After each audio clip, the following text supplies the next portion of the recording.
Hey everyone, welcome to the Summer 2015 North American Challenger Series. I'm David Frick-Turley. Alongside me is the maiden-laden Aiden Zyrene Moon. How do you keep them off you? Well, I'm not maiden-laden. I got one maiden, and she's at Anime Expo, so she's having a good day by herself. Great. All right, you kept the rocker. Good job. 2015 Summer Split continues today with 3 matches. Up first, we've got Vortex going head-to-head with Cloud9 Tempest. Then it's Team Imagine versus Team Coast. And we will round out tonight's broadcast with Winter Fox going up against Renegades. Now, also, here's a quick look at the standings so far in the season. Only played 3 games, but here's the records. In first place are Renegades and Team Coast, both perfectly 3-0 so far. After that, Team Imagine is second with 2-1. Yeah, and in fourth is Cloud9 Tempest, and tied for fifth are Vortex and Winter Fox, who seek their first wins tonight. At the end of the summer playoffs, whoever is in first place will automatically join the NALCS next spring. Meanwhile, second and third will compete in the spring promotion tournament against the 8th and 9th place LCS teams. And so now we are just minutes away from our first game of the evening, and as we gear up for that match, here's what happened last night when Cloud9 Tempest faced off with Vortex. And Vortex, by the way, debuting 4 new starters this week. You can see Veritas, the AD carry, and Tristana, the only returning member. 4 new guys. Yeah, but some familiar faces here. Matt Life from Liquid Academy, Bishu, who was formerly in the LCS for a little bit on TDK, Plex, new guy, completely new, from England, from Britain, came over here to play, and Billy Boss, he was on some teams before, jumping back and forth in Challenger, up against the squad of C9T that we have seen in action, but Yasui is back. Yeah, Yasui's back, so we're going to see how these guys do when they get themselves into the action. It starts out very well for Vortex. A repeated situation. Matt finds a fight, Plex gets the gank, Sheep goes down, quick first blood, Plex gets the kill, so an ahead jungler. 5 minutes later, flashback up, goes again. I really love this idea, though, from Vortex. Camp Laud, because when Laud and C9T lost to Renegades last week, it was because Laud did not get off the ground and they camped him.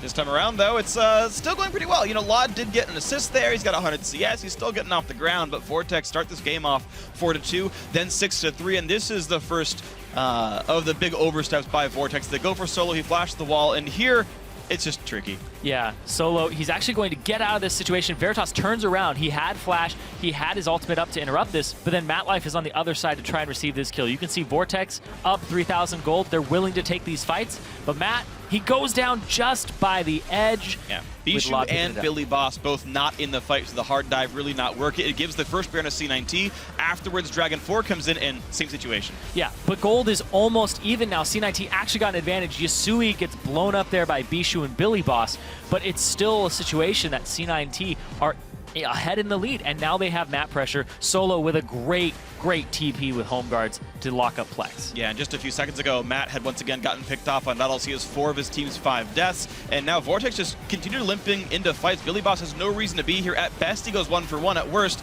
well, this happens, and it gives up Baron number 2 to Cloud9 Tempest. Really good shield there from Solo to just keep Hard a little bit healthy.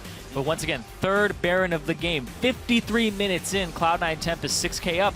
And it looks like Vortex want to try and fight and possibly steal it. They go in. They're going to try. Bishu's already dead for this fight, though. He had blown Flash to try to get away, couldn't do so, and now it's just easy cleanup when 2 guys are missing, and then Plex gets picked off as well. It's a very easy to fight. Vortex, honestly, could have just given away Baron and not fought 3v5. It just felt like we were continually seeing Vortex pick fights they had no reason to be picking, play a safer game lead, and actually close the game out, but that didn't happen here. Well, they look like exactly what they are, which is 4 new members on a team that haven't played together before with 1 guy who is a regular. So essentially 5 people who've never played together. You can see Matt Life 0-7, his death, giving up the Baron, but then C9T closed the game out 54 minutes in. With a 6K, 10K gold advantage afterwards. Yeah, and you can see some of the big members of Cloud9 Tempest here. Laud, despite his lane getting camped, despite him getting ganked a whole bunch, 10-2, pretty good storyline. Solo the top lane, Shen, 100% kill participation, also very strong. But then there's Bishu on Vortex. He had a really good performance, 5-2-0 this game, getting some great blow-up kills on Yusui and being a huge participant in the team fights. But they haven't really played around Bishu, and that's what I want to see as a team, because he's been on multiple ones that we've seen, but nobody's really played around his strengths in the mid lane. Yeah, we definitely expect Bishu to be a really strong mid laner. Same for Yusui, really. In fact, the matchup we're probably most going to be watching here today is the mid lane matchup. Though Yusui wasn't all that important for Cloud9 Tempest over in Game 1, you can see a scoreline, low kill participation, low kills scored overall. Bishu was almost the hard carry here, so as you mentioned, playing around Bishu, Vortex is a team trying to come together better overall. C9T starting to now pick up some wins, and Yusui, I think, can be a big part of that. Yeah, and the thing for Cloud9 Tempest is they played against Renegades last week. They didn't have Yusui in the lineup, so they were able to camp Laud. And you saw there, when you camp Laud, there's still Yusui on the map for a damage source. They don't have KT Smurf anymore. They have their regular back in the mid lane, and it did make all the world of difference, because when they got behind, they still kept a cool head. All right, so that's kind of the test for me then, and kind of the storyline of this matchup is C9 Tempest, although they came into the week 0-2, I think that was, I don't want to say unfair. I think Renegades are kind of considered the #1 team in Challenger. Most teams will probably get 2-0'd by them, and that's not a big surprise, similar to how like Origin managed to like crush the European Challenger split last time around as well. So, okay, that's going to happen. You might start at 0-2, but I think C9T are definitely one of the stronger teams. Even though Cloud9 proper is feeling a bit worse this split around, just having the C9 logo like makes you feel like your players are good. And we were talking about that before the game started. Like, you know, if I tell you a guy named the Solo King, you're like, all right, he's probably pretty good. If I tell you a guy named C9 Solo, you're like, oh, he's a really good top laner. And that's kind of the situation here. I think we do expect C9T to keep doing better. And then Vortex, really, it's just like, look, I think their ceiling's really high. I think their players are incredibly strong.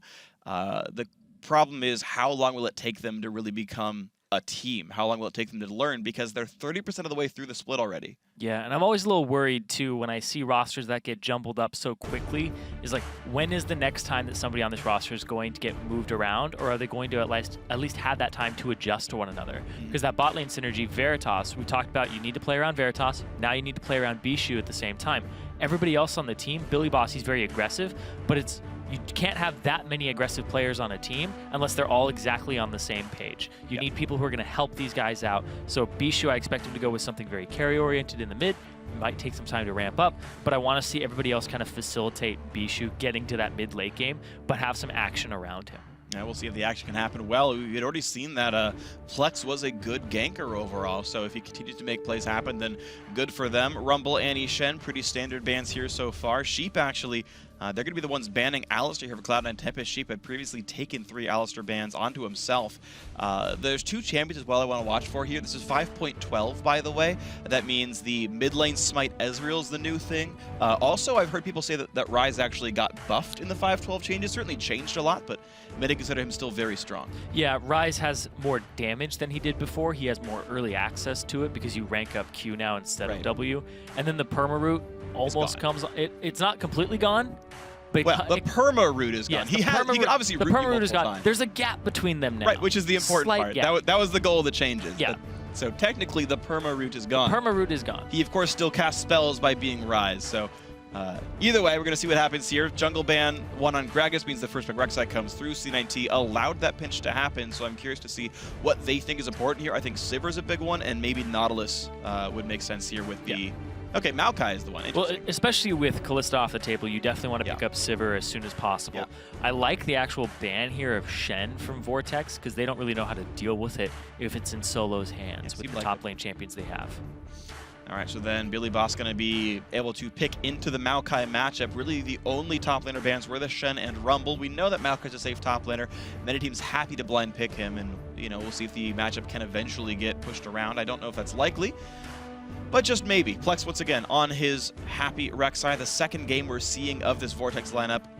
They had an early game lead last time. They got an early game jungler to do the same thing again. Maybe they can actually transition in their second match here, but they're taking their sweet time and actually deciding what they want to pick for themselves. Yeah, it's the second time we're ever seeing Plex, too. This guy came over from EU. This is his first competitive team that he's ever been on, so he has a lot of learning to do as well in lane swaps and his gank routes. So yesterday we saw him go into a 2-on-2 lane that was actually swapped around and getting some early kills there. So I want to see if they lane swap it, how he's going to do in that. Yeah, absolutely true. I remember when Rush came into the North American LCS for Impulse, he was hyped up as rank 1 Korean solo queue, mechanics through the roof, really aggressive, but didn't know how to play lane swaps, and he had to go learn that. And Plex, you're absolutely right, could be in a similar situation. The few picks to come through for Vortex is actually not an aggressive support, so with Janna, the ganks are harder for the duo lane, but Bishu gets the Azir. You mentioned him being on a bit of a carry force, and I do like seeing Azir players. Yeah, I like seeing people who play that Azir very, very well. I love it alongside Nunuz, but that's kind of fallen off to the wayside. A lot of people are going for those very aggressive junglers and then just having the Azir for the late game pressure, for the wave clear, for the poke. So Bishu on this champion, though, is very potent, and I want to see what they pick into this on Cloud9 Tempest side. We've seen a lot of people used to pick Cassiopeia. We don't actually see that as much. Cassio's kind of fallen off since she's taken nerf after nerf. Well, the funny thing was, Cassie was popular while Victor was disabled, and it became like the Azir Cassiopeia show, and then people decided they liked Victor more because bursting people is fun. But yeah, it's kind of the way it's been right now. I still think Cassio's very strong, but either way, next few picks come through for Cloud9 Tempest. They're saving their support pick for last. The jungle Evelynn happy to come through, the mid lane Victor, as we'd mentioned, coming in. So still a lot of the same champions in the same sort of top tier pool. So we talked about Bishu versus Yusui. They're switching champions from yesterday. Yep. So Bishu on the Victor went 5-2-0, and then Yusui on the Azir went 1-2-5. So they're kind of saying, we can have a better performance on the other champion. We'll see what happens here between the two. But yeah, I'm really interested to see what happens in that mid lane, because last time there wasn't really an advantage that was created there. And, frankly, there might not be another one that's created in that mid lane, but I want to see what they do with this, because you have the Rek'Sai ganking a Victor. That seems like a place you want to be heading very, very frequently. Yeah, absolutely, and we'll see if that ends up happening here. Right now, Vortex, to make their last few choices, they will go for the Vayne for Veritas. Vayne Janna, a very defensive lane, really, really low kill threat, but it does mean Vortex is going to have an incredibly scary backline. Yeah, Gnar and Rek'Sai here to be the front line for themselves, and then the Azir Vayne hard carry is going to be the goal. The question is, if Cloud9 Tempest gets into the back line, like, Vayne doesn't stop you from insta-dying. Like, Victor is still going to be useful in Maokai as well. So we'll see if she can feel that damage enough. Yeah, the Janna, the Rek'Sai, and the Gnar, they have a lot of control here over fights, though. The Azir wall, the Condemn, the fact that Janna can knock everybody back. There's a lot of ways to stop people from getting into the backline. They have some engage potential. They have mixed damage. So this is overall very well-rounded composition here. They just only have one source of wave clear, that's Bishu. Yeah, and again, like the thing is, it's not like they're dealing with a Shyvana or like a Lee Sin for the backline damage. It's champions that are doing range damage anyway, or ones that are immune to getting locked out like Maokai anyway, where W's under the pool in the first place. So again, I'm not a big fan of Janna in against teams like this, just because they do reach, but we'll see if that matters much here. Now, the last pick is going to be Nautilus support, so she does have even more engage, and honestly, I really like C9T's comp. They're very good at going in. Their wave clear is actually quite strong with Sivir and Victor together, and they've still got a good early game jungler with the Evelynn. I personally like C9T's comp a bit more. Yeah, C9T's comp has a better mid-game spike, and then actually can kind of almost rival the spike. If you run in with Righteous Glories, you're going to have multiple ones on this team with Nautilus and Maokai. Yeah. Alongside movement speed increases, pretty much everybody on this team has a movement speed increase, aside from Maokai and Nautilus, but they're going to buy it for themselves. Yeah, and at least they have move blocks to engage forward. So certainly, yeah, the ability to walk into fights definitely there for Cloud9 Tempest. Vortex will be trying to disengage as best they can with the Gnar and the Janna both having good displacement. And otherwise, just a very, very high DPS backline. Vayne, Azir, two of the very best in that role for Team Fight Carry. So anything can happen depending how the positioning goes for both these teams. But as the teams load onto the Rift, let us know who you think is going to pop tonight's first Nexus. Tweet hashtag VTX win for Vortex or hashtag C9T win for Cloud9 Tempest to @LOL Esports. We'll check the score in a few minutes into the game. I think this is actually one of the closest matches in Challenger. Depending on how the rest of the teams shape up, this could even prove to be a match that means a playoff spot. Right now we're seeing, obviously, like Renegades at the very top and Winterfox at the very bottom, but the middle four seem very close, and this is, I think, one of those really big matches that determine who's very strong. Despite the fact that the records are very low, it was a tough strength of schedule. Vortex didn't get to play week 1 with their intended lineup, so I think it's a very important matchup here. Yeah, and especially with Coast looking really good. Yeah. Seeing where these guys lie with Imagine coming up with Dardoch in the jungle. So C9T versus Vortex, every game counts. You don't play that many in Challenger. You play a total of 10 before playoffs, before you even get to see, did we make it to playoffs? So every game definitely counts here. And this could be a 1-1 split because Vortex had a 3K gold lead yesterday before MatLife ended up making a play that got capitalized on, and then Veritas was poked out. So C9T had a comeback victory yesterday and ended up closing it out off of that. So let's see how this game unfolds. Right now, line of scrimmage chosen for everybody on every team. Completely normal stuff. Mid laners show mid. They see each other. They earn some gold. Like, I know we buffed the utility matches a while ago. I want to see a support go like 15 points utility just to get the 3 bonus gold from auto-attacking the enemy mid laner, since you fight him anyway.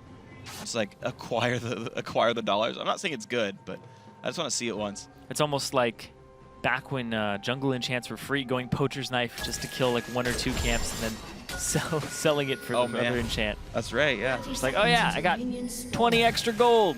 And I ran fast. And it was worth it. Yeah, true. All right, well, line of scrimmage continues, and all 5 trinkets from both teams used pretty much all across the river. If an invade happens, it'll be easily collapsed upon, so no invades are going to happen. Cloud and Tempest are going to assign their jungler to start Krugs and then get red buff. Looks like Solo will help Yasui get a small XP lead to start his lane, so Yasui should be doing well in the one-on-one here. And we talked about these mid laners a whole bunch, Yasui, Bishu. I want to see what Hard and Plex do, because both these guys have junglers that need to exert some early pressure, especially Hard. I've seen Evelyn's very, very, very recently just fall off. You know, she came back into the meta. People were like, all right, what do I do with this Evelyn? I scale like everybody else? No, you have to get into these lanes and you have to affect them. And it seems like a big problem when people are selecting this Evelyn if they aren't making those early moves. We saw Shrimp yesterday making those early moves, but a lot of people just sit on the Evelyn and try to farm, and they aren't as aggressive with it as they should be. Well, we'll see if they're allowed to be aggressive, because we are in a interestingly a double jungle situation. Even though we have completely default lanes, it looks like we had pretty much half the jungle get cleared at level 1 by everybody. And at a certain point, Vortex will realize, wait a second, I can send my top laner to the top lane and actually get experience and gold. So Solo will recall, he'll get level 2 off the double jungle, and we are into the default matchups. They got level 2, they're gonna burn their TPs possibly to get back to lane. We'll see what both of them do. All right, so yes, both TPs used. It's just like clearing a camp by yourself. Do it. Yeah. Great hook though. Matt takes a lot of damage. Ignite already burned as well. He's going to get incredibly low on health. Now it is thankfully Janna. She's got plenty of potions in the coin, so the health will come back up. But right now a lot of lane dominance for C9T. That's all his potions though. He's going to have no more left to the 3 that Sheep has sitting in his inventory. He's going to change to 2. And this, I mean, this is a weak lane. It's Janna Vayne. Like, you're never going to win almost any of the possible matchups in the duo lane. You're always going to get shoved into by a Sivir. Sivir's wave clear early on. You just take the Boomerang Blade, the Ricochet, you're immediately going to shove it out. And that's how they got that level 2 so early, but they immediately pressed it as well. And so now I actually want to talk about what lanes are gankable. You mentioned the fact that both these junglers are early aggressive ones, right? Rexa on one side, Evelyn on the other. Even if C9T perma-shoves the bot lane, I don't think they're really gankable. Janna Vayne is just not a good gank assistance lane, even if Rexa gets the knockup. So that seems kind of immune to pressure. However, both these top lanes are full of crowd control. Solo and Billy Boss could definitely set up their junglers 4 kills up there. They're going to be fighting a lot too. They bought a ton of consumables, and when you back as a top laner and get those 5 potions, some mana potions on top of them from the jungle clear initially, you want to keep brawling each other and try to get through those consumables so you can eventually get to just the meat of their health and the actual lack of sustain that they get. So this is what the goal is going to be in this top lane, is just trying to batter each other to exhaustion until a jungler shows up. All right, well, Plex is trying to set up this bottom lane dive, which I just feel is really going to be risky to go for. He did walk by a trinket on his way over. C19 knows he's around this side of the map. Plex puts a trinket by the Grump to try to spot Hard. Doesn't find him. They actually should know Hard is near top lane because of the fact that he's not taking Grump. And there's the engage on towards Billy Boss. Down to half, burns his flash, and that's all they could do. Yep, and you get some more consumables for that. Solo gets some lane pressure. He gets to keep it in the middle. And Hard, he can continually gank this lane because as an Nard, you're never gonna have vision of this Evelyn. Yep. Right? You throw down the green ward, your trinket ward, you're still not gonna see her in the river. Billy Boss hasn't even thrown that thing down. Yeah, but still really good play by Hard so far. He actually puts the Trailblazer, or sorry, he's got a Trailblazer. He puts the pink ward down in the enemy jungle to try to keep tracking Plex. Plex himself realizes that with Evelyn top lane, he should probably counter jungle. He still knows he's safe to fight the bot lane, but you can see in a different lane matchup, Vortex could have dived this lane already, but this is not one where you get the kills here, so even seeing Evelyn top, nothing gained. Honestly though, if Vortex don't make early moves and they don't follow the C9T's early moves, that might be a win for this competition. Because you have the Vayne, because you have the Azir, if you're not falling behind, then you're in a really good spot.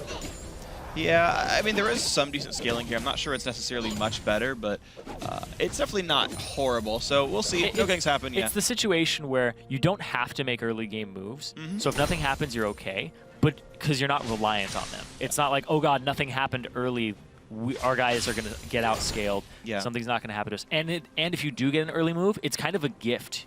You're like, there's a kill on Azir early. It's like getting a kill on AP Kog'Maw. You're like, this is just a gift from the gods. This composition is going to turn online much earlier. So, oh man, Matt hooked in again. He's got flash though. This is honestly not going to be a lot of damage. A really good tornado stops Hard from getting in range. All is well. But to that point though, if we're going to keep discussing jungle picks, it makes me question the first pick Rek'Sai. I understand the jungle steal. I understand doing all these things, but without really any gankable lanes and the fact that you kind of want to scale, why not just have a Nunu who's going to have a better late game, still tracks the enemy Evelyn, right? And like allows you to get through your laning phase, because part of being an early game ganker is having gank assistance in your lanes, which just doesn't exist here. Yeah. Unless Bishu goes for like an outplay. Yeah, picking Nunu is rather risky because then you give them Rek'Sai, and if they pick the Evelyn, Evelyn is a good counter to Nunu. Really? Because you can actually walk into his jungle, and then if he snowballs you, you just W it, and then you E, Q, Q, Q, Q, because like you aren't very attack speed reliant either. So you can actually invade on the Nunu and stalk him. So you get to counter jungle the Nunu. Okay. Okay, I feel you on that. Yeah, it's why ClearLove picked it in the first place. It was popular? In Game 5 of MSI. It wasn't, yeah, Nunu was popular, and he's like, okay, this is my pocket counter pick to Nunu. Okay. The Evelyn. Well, Hard right now. Looks like actually both the aggressive pink wards got cleared away. Plex just killed one. Hard's going to do the other one that Plex had put down. So Deep Vision still being mostly denied. We are seeing some more Warrior Evelyn. No big surprise here, but he's going to have some more early damage, whereas we are going to see the Cinder Hulk Rek'Sai. Still a tied game. Gold basically identical in the equal lanes, and honestly, it's tied in all the matchups. Sivir and Nautilus actually stopped trying to push Veritas in, and it allowed Vayne to last hit pretty effectively. Yeah. Recalls coming through, BF Sword versus Boots Cutlass, so more standard recalls, with C9T trying to use this time off the Vayne recall to go for an early dragon. So they'll get this first dragon for themselves.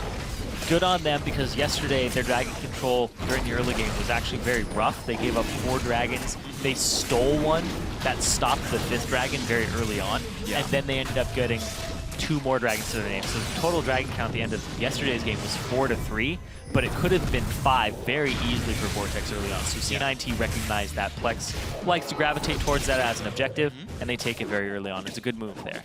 Definitely a good move, and just keying off the fact their bot lane realized they had the recall advantage over Vortex, and also just the fact that Plex ended up being the other side of the map. So a lot of things coming together that worked well for Cloud9 Tempest. We get back to the lanes, bonus attack damage and ability power now here for C9T, and the dual lane again gonna have to play defensively, but with lifesteal I feel like Veritas will be totally safe, and we continue to play the farming game. And with no objectives to make you rotate, there's really not going to be a lot going on. Smart by Plex, though, he identifies the opportunity to counter jungle and steal a red buff away. So the exact same thing happens here for Hard, and we're going to have a trade of red buffs. Well, it depends. He has his ultimate now. If he ulties across the map, probably won't, but it's always way of knowing Eve's there. It's always something where if you're clearing your own, you're like, might as well ulti to the other side of the map. might be okay. But just so it's on the table. Another thing, though, I was looking at Yasui's items. He went immediately for the Mark II upgrade, so he upgraded his E and his Q already, pre-level 9. So he's not even putting a whole lot of points into his Q to get the low cooldown. He just wants the shield very early on so he can stay in this lane against Bishu because of the range. The move speed from the Q. Yeah, that's the rank up there. Yeah, and I actually really do like the double augment builds. I know FLICKR is one of the players who's really a big fan of it. I just like the fact that it gives you a lot more dueling power. You mentioned the range disparity. I just think it's good at cleaning up team fights, really. And when you consider the fact that they've got a Maokai and a Sivir and like a lot of ways to start fights, making sure you have cleanup, I think is really, really valuable. Yeah, the difference is really, do I go for that or do I go for the parts of like a Fiendish Codex for right, you get idol? Codex, essentially. Right. So some CDR there, but a lot of people kind of hold off on the Q upgrade until they have enough CDR to and levels in your Q, so it's a low cooldown, to actually get the most out of it. But the fact that he went for that early movement speed so he can skirmish around these fights is big. Because I talked about it in Champions, like everybody on this team has a movement speed increase, and we'll see Righteous Glories from Maokai and Nautilus eventually. So this team is all about getting into the face of Vortex and not letting them skitter around the fight with the Vayne. Well, right now, botlane getting skidded around. A great stun from Veritas. He's got to turn back in towards Hard Cloud. Actually misses an auto attack, takes an ulti, forced to flash away, and an ult by Matt might save his life. Shield comes back on. They will get away. Ooh, Hard was right there, and Flex got the ultimate to the tunnel that was nearby. All right, so an ulti used to roam around the map, but otherwise not a whole lot gained. Double ulti for a single ult, but the flash lost by Veritas. Going to be an important cooldown. Have to lifesteal back up, and will allow Flex to kill off the jungle camps. Yeah, he's got that Bilgewater Cutlass, so he's able to just lifesteal off these camps. He'll be in a good spot. They do have to be a little wary, though. Flex on this side of the map. It does look like he wants to come bottom in a second here. Okay, he's just preventing the dive. He's making sure that Hard still is in the area, because that Evelynn just provides so much pressure just by basically being selected. You have to account for it, so it's a good idea to do so, but Evelynn gains that advantage. As soon as they see her, they know that they can go and roam around the map to different areas. All right, well, Midlane's still getting pressured around, though. Seeing Evelynn or not, she leaves, goes to the top side jungle, though that's not necessarily known right now. But Midlane down to half HP means you might have Bishu knocking this turret down before you realize it. Billy Boss nice dodge in the queue, still harassing Solo, but still a fairly equal trade. Looks like we will be seeing Black Cleaver Gnar, by the way. The repeat gank did not come before his flash came back from cooldown, so gank number 1 from Hard didn't mean anything here. Solo's walking really far up. I think he's giving away that Eve's around. Yeah, you don't try to go for those hero Qs, the super long-range Qs on Maokai unless you have somebody, actually, because otherwise you just E, W, and then you Q, and you really dedicate to it. Rexa heading to the top lane. They're going to look for the play onto Solo. They must know Hard is around. Flash used, and now they realize Eve's up there thanks to Tremor Sense. Nothing gained, though. Billy Boss very close to having his Mega Gnar transformation. It's not going to get popped either. He's sitting at that 98, 99. Now it's going to happen. So that's why they were completely dissuaded from continuing that fight, because the Mega Gnar would have meant just absolute death for Evelynn. And the fact that Maokai has no damage items at this point either. And he's never going to. Maokai's going to build Righteous Glory in a Frozen Heart. And you know what? He's going to be as unkillable as trees can possibly get here. Vortex continuing to do just fine in this bottom lane. They lose summoners, and the thing is, there's a bit of a risk with the fact that Flash is down, but at this time, they knew Evelynn was top. They get some time to push on in. Hard gonna actually have a nice time clearing away a pink ward, but is afraid of what Rexa might do to him.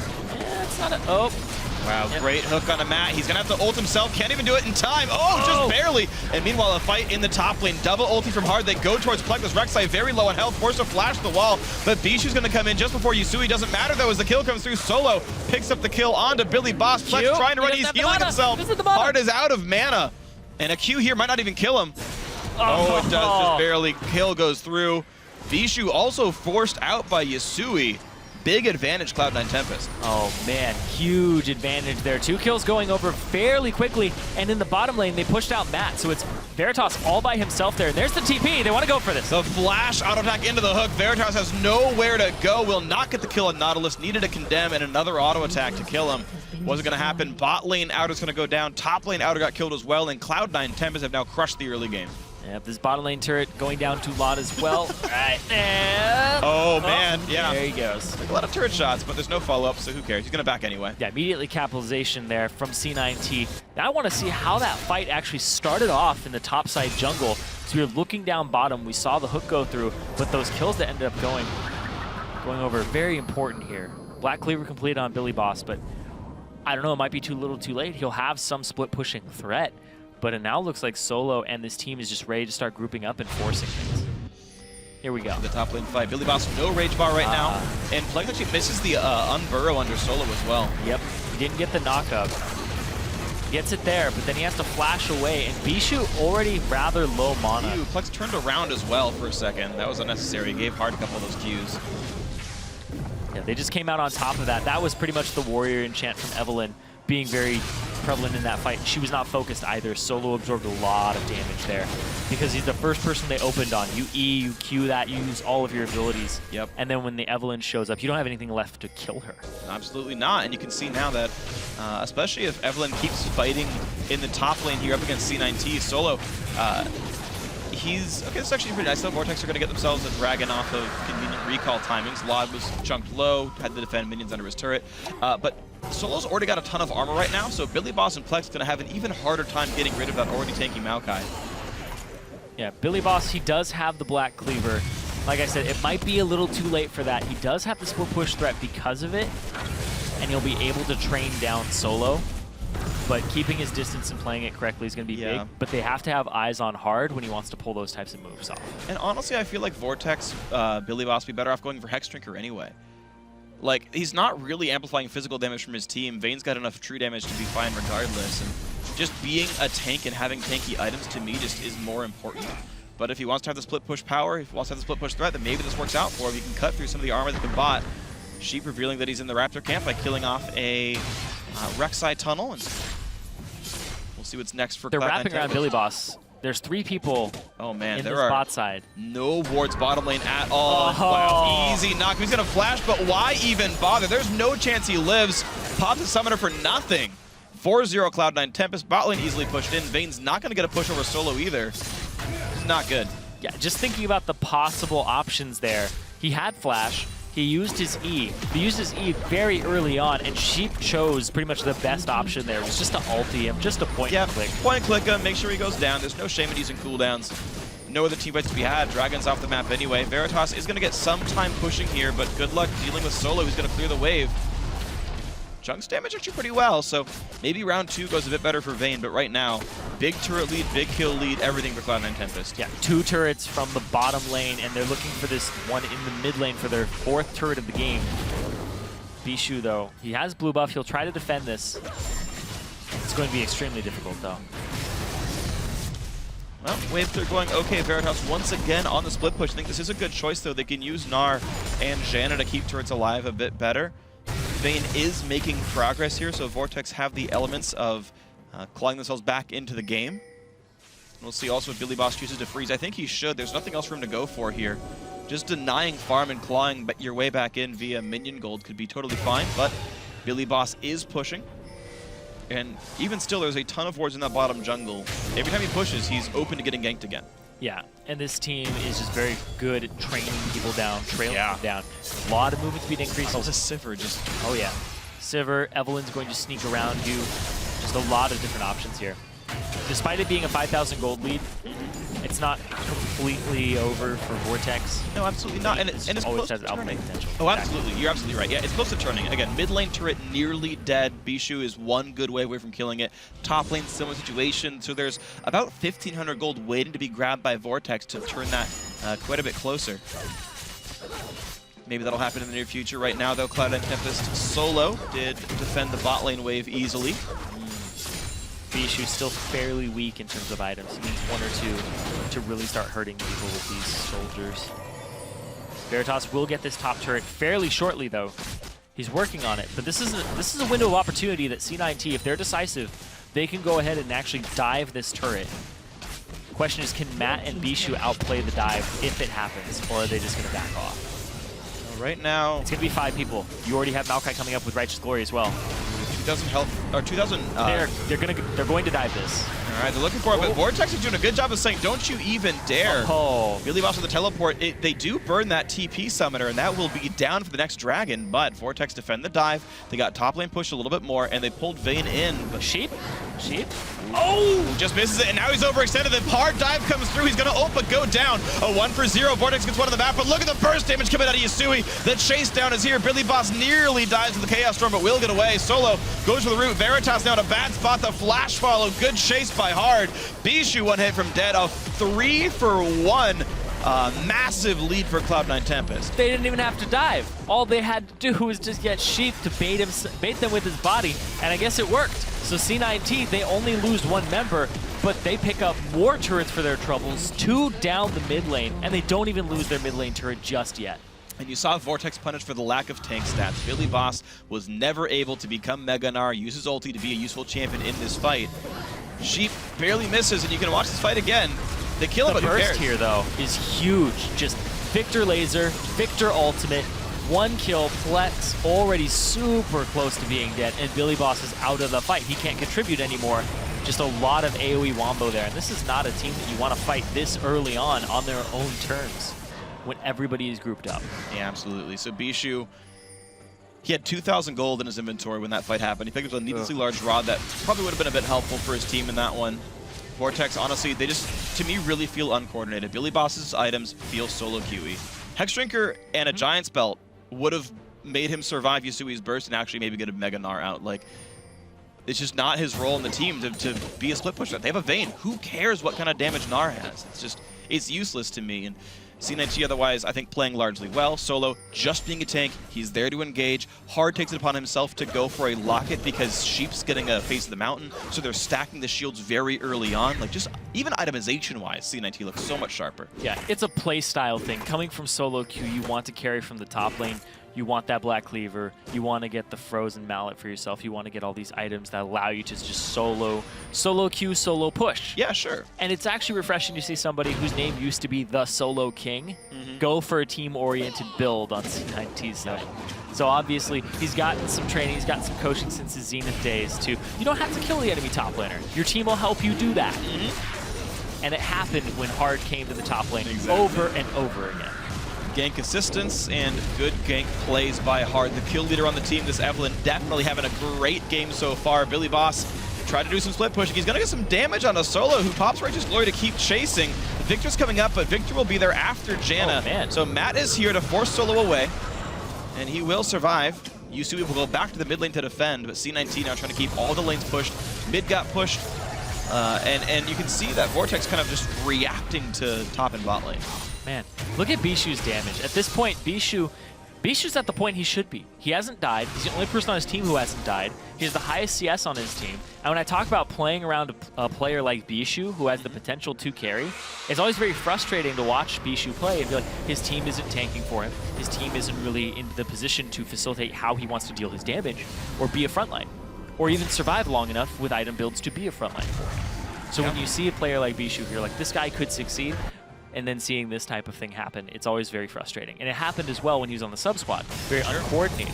And he looks like a guy who, if you gave him a coordinated team, he could definitely shine. Hey man, his team picks support Malphite for his Yasuo, okay? Sometimes he gets coordinated teammates who are all about it. That was like their best game as well. They almost beat TSM. That was their best coordinated game. I agree. I mean, when you say, hey, everyone hit R in this guy, then you're in a pretty good spot. So right now, not exactly how this comp works. Vayne can't even click R on champions, so good luck with that one.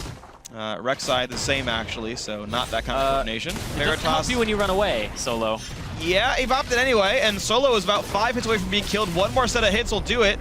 Oh, he tries to what? The thing is, if he gets rooted into short range and gets knocked up and heal, Solo gets away with it. So I think Veritas was correct not to dive this. He also had no idea where the enemies were. I think it would have worked if he did it, but yeah, Solo has TP. He had no knowledge. So he can make a TP play right now. He has home guard boots. He's sitting in base, and he's not going to do it. He's going to run out.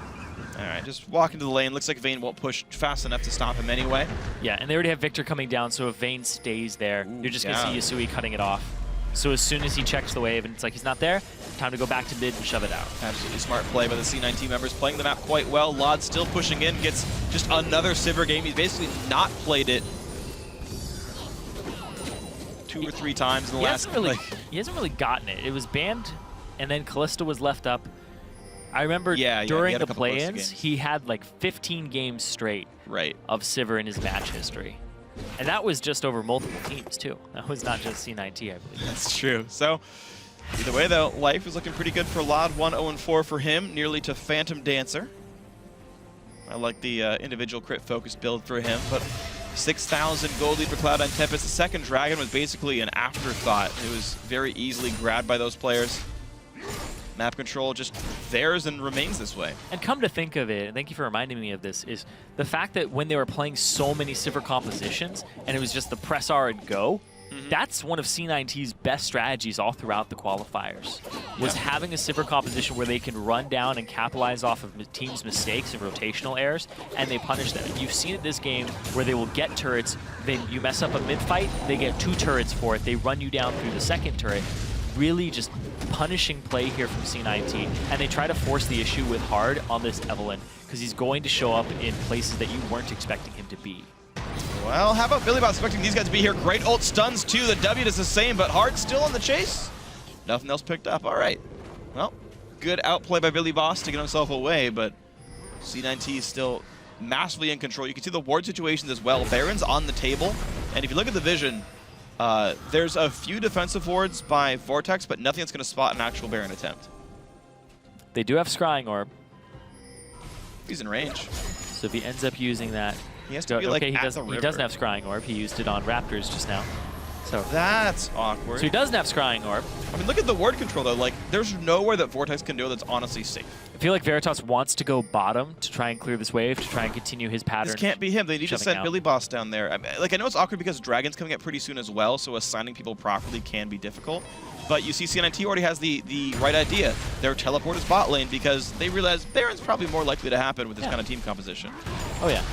And if Vayne and Nazir showed up to a Baron, even if they were the first ones there, that's still a lot of Baron damage that can be dealt out. They got wards onto the Baron area, so they have some idea now on Vortex's side if C9T ever starts it up.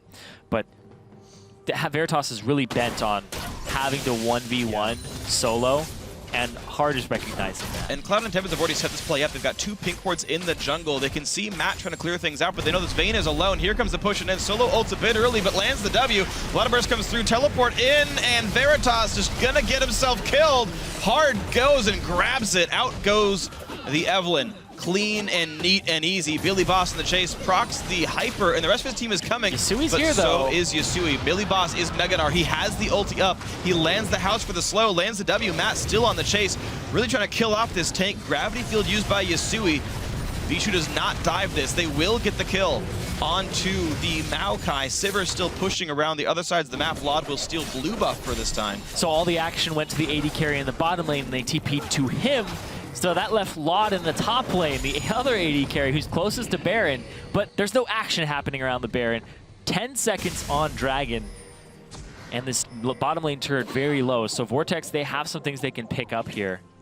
But TP from Solo is still up, and he's up in 15 seconds. All right, well, Solo having teleport is a big deal. Dragon's up, Baron's up. Cloud9 Tempest looks like they will be in position to contest for all these objectives here, especially with the fact that Maokai can teleport. Bot lane just being cleared back and forth. Victor's the defender there.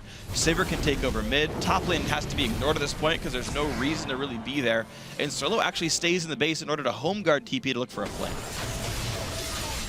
He's always looking, and he still doesn't take it again. So he's looking for these opportunities. He's not overstaying for them. He has Righteous Glory, so even when he TPs onto a flank, he'll get a movement speed increase to get into the fight. But he's not banking on it. I'm actually really surprised to see Billy Boss continue to build armor. He's going towards what I think is a Randuin's with this cloth armor here, but he's against essentially triple AP. It's very strange for him to care more about Lod's damage than anyone else's. There's no Spectre's Cowl on his inventory.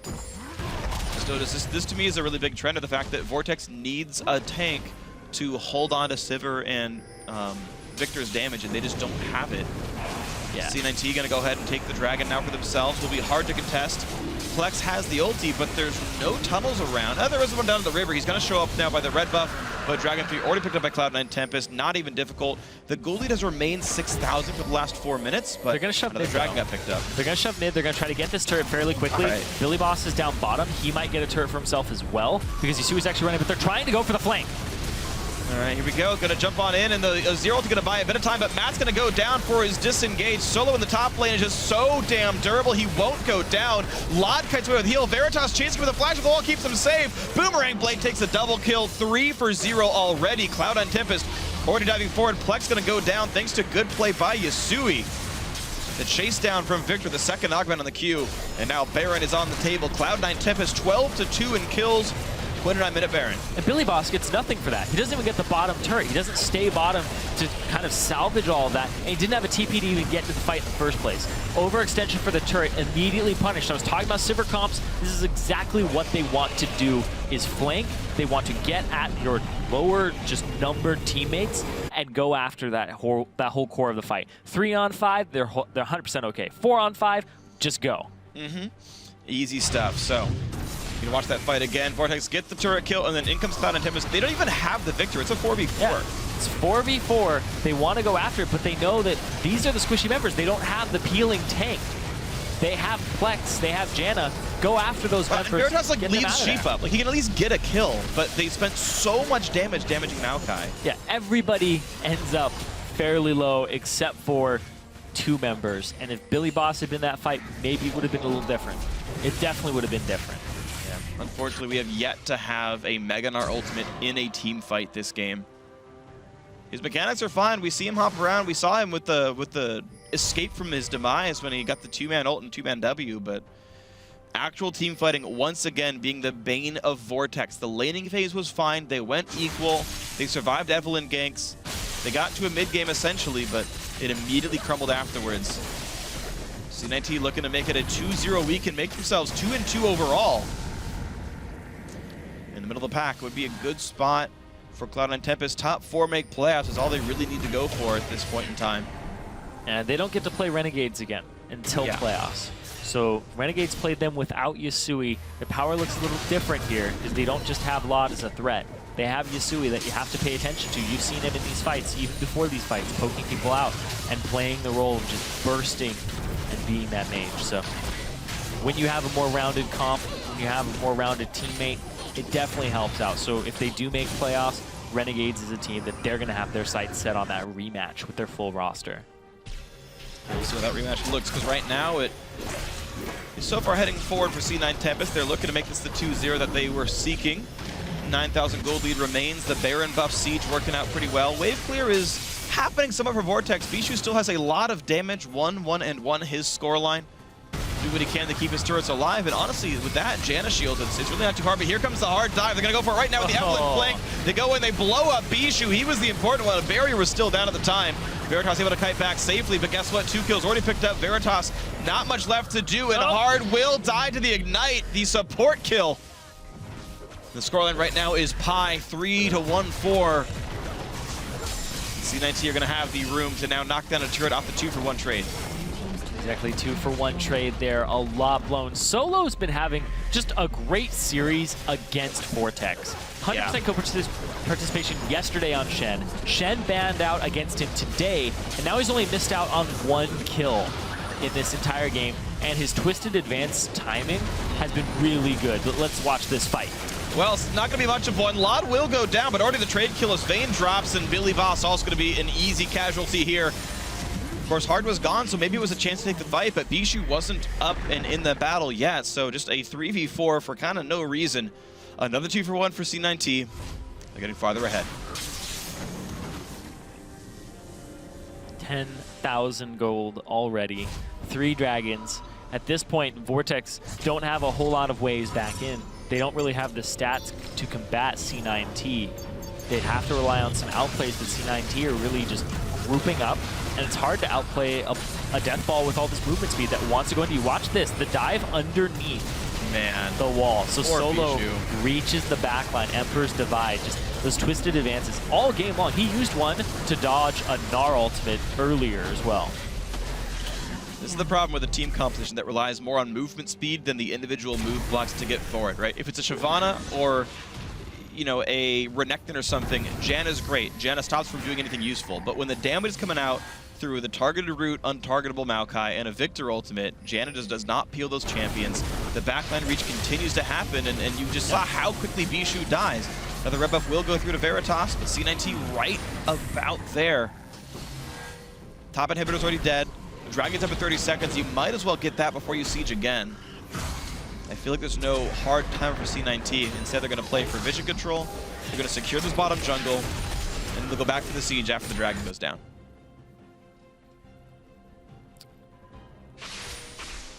C9T bouncing back from last week's games against Renegades. Putting Yasui back in the lineup and being able to perform with him and have him just be integrated back in after 2 weeks. Still, not too much of an accomplishment, but it is an accomplishment that they haven't taken any steps back. Yep. That it's not rusty with the roster. They're just looking to get back to that place. Because there were some questions about where they stood after those games. Are they a #1 team? Are they #1 or 2? Is Coast slightly better than them? And C9T are just coming back full force. Yeah, I mean, that's going to be the fun thing as we go farther down into the split, figuring out really how these teams really do stack up. I think there's a lot of really good mid-pack teams here, and as they continue to do battle throughout time. Wow, what a hook on a Flex! Ooh. But he's tanky enough to not die. And they're just going to group up now. C9T, all they have to do is group up, have solo split when he has TP, and then they just keep shoving waves. And like I said, Bishu is their only sole source of wave clear here. Veritas isn't really going to kill them. You don't have AoE wave clear from Billy Boss. It's only Bishu. So if you constantly shove up waves and put stress on Bishu, well, here's the attempted dive. Going to go right away towards Matt. The ulti popped to buy some health, and Hard actually will die for the over-aggression. Singled by Bishu to buy some more time. Solo is tanky, but is he tanky enough to survive this turret for this long? It no longer does all the extra benefits of 512, but he actually gets away. The double kill, somehow Yasui turns that fight into a victory. C9T, another 2-for-1. It's just the huge ball of stats and the fact Solo gets out alive with all of that tankiness. Billy Boss, though, he's looking for some damage on Yasui. He's got a lot. Someone he'll use by Lado to keep him alive. Veritas will not dive in. Oh, man! Matt gets flat. Solo has TP. Billy Boss has an ult. He's going to pull Sheep in, but Solo's going to rejoin this fight. Lod gets his 5th kill of the fight. 5-1-10 for him. Veritas summoner heals to run as fast as he can. They target him, they'll kill him. There's the root, there's the knockback. A quick ace. Yasui 8-0-4 on this victor. This should be the game. 21-5. Cloud9 Tempest 2-0 over Vortex. And we were looking at the matchup of Yasui versus Bishu. Neither of them got a whole lot of help when the fight started coming to that mid lane. It was Yasui blowing up key targets that propelled him into the middle of the game. And they were both basically operating on the same thing at that point. They were both like 0-0-0, 260 CS, time to fight, and he came up big with his items. You said Bishu was sitting on 2,000 before that fight as well previously. Yeah, and that's the rough thing is occasionally we also see mistakes where teams just... It's just what you see with lesser experienced teams is you have just a lot of things you've got to learn as a shot caller or just as players getting used to coordinated play about the tier list of important things. Like we got to keep minion waves under control. We've got to be able to take dragons at good times. C9T did that with Dragon #1. It was really slick. We've got to take turrets at good times. We saw that actually go well from Vortex as well. But also recall timings are important because if you siege, like even if the gold is equal, but everyone's sitting on 1,000 gold, you're up 5K. Which is massive for a 20-minute team fight. That's pretty much exactly what happened. No recall from Bishu. He was like 4 waves late in recalling for a needlessly large rod. I think that was unfortunately a mistake as well. Of course, a great game by Cloud9 Tempest. The Sivir comp worked out. They got a lot of good dives and it was well played by them. Yeah, C9T did a really good job of bouncing back from the Renegades week and coming into this with that pretty much not on their minds. They're like, all right, we're just going to go in. Yasui's going to play his game. We'll play around. We'll group up around him later. But I liked the adaptation of going towards that top lane because it's a Maokai. You're always going to be able to get those ganks off. I love ganking for Maokai lanes because they're just so easy. He points and clicks. He's got a knockback. He's got a slow. And Hard definitely picked the right place to be on the map.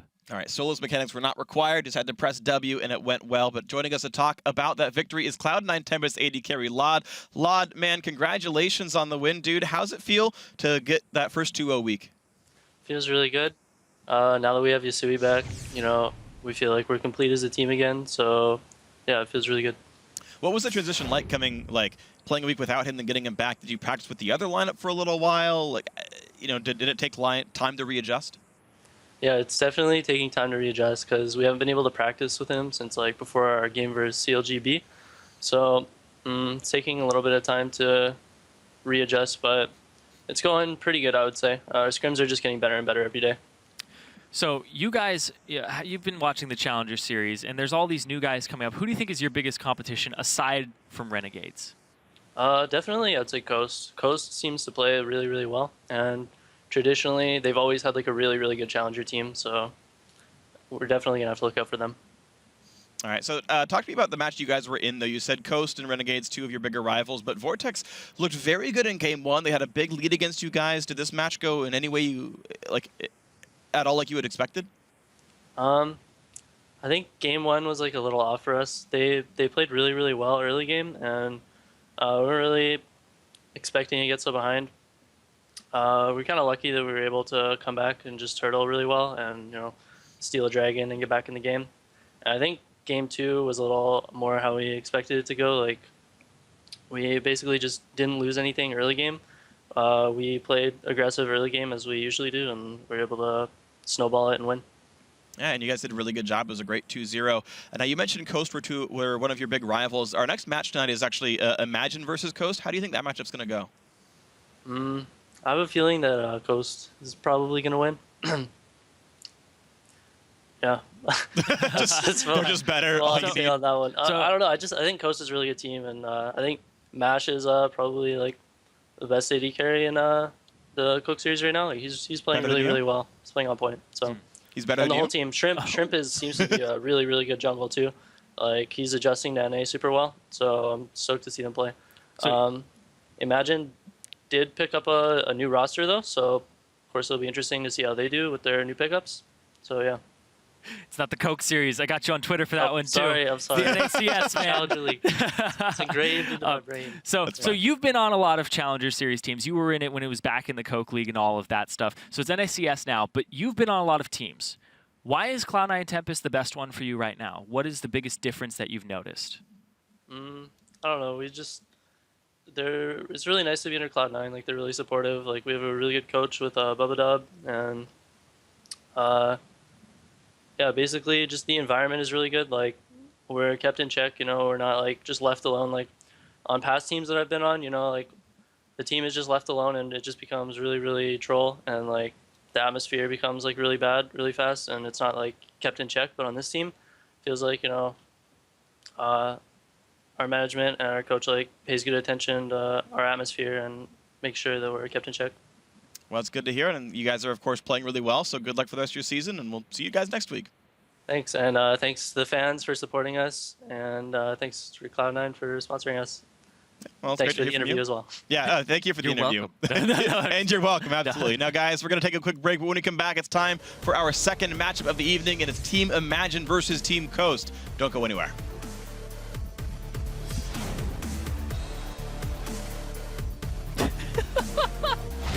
The chase down is here. Billy Boss nearly dies to the Chaos Storm, but will get away. Solo goes for the root. Veritas now in a bad spot. The flash follow. Good chase by Hard. Solo in the top lane is just so damn durable. He won't go down.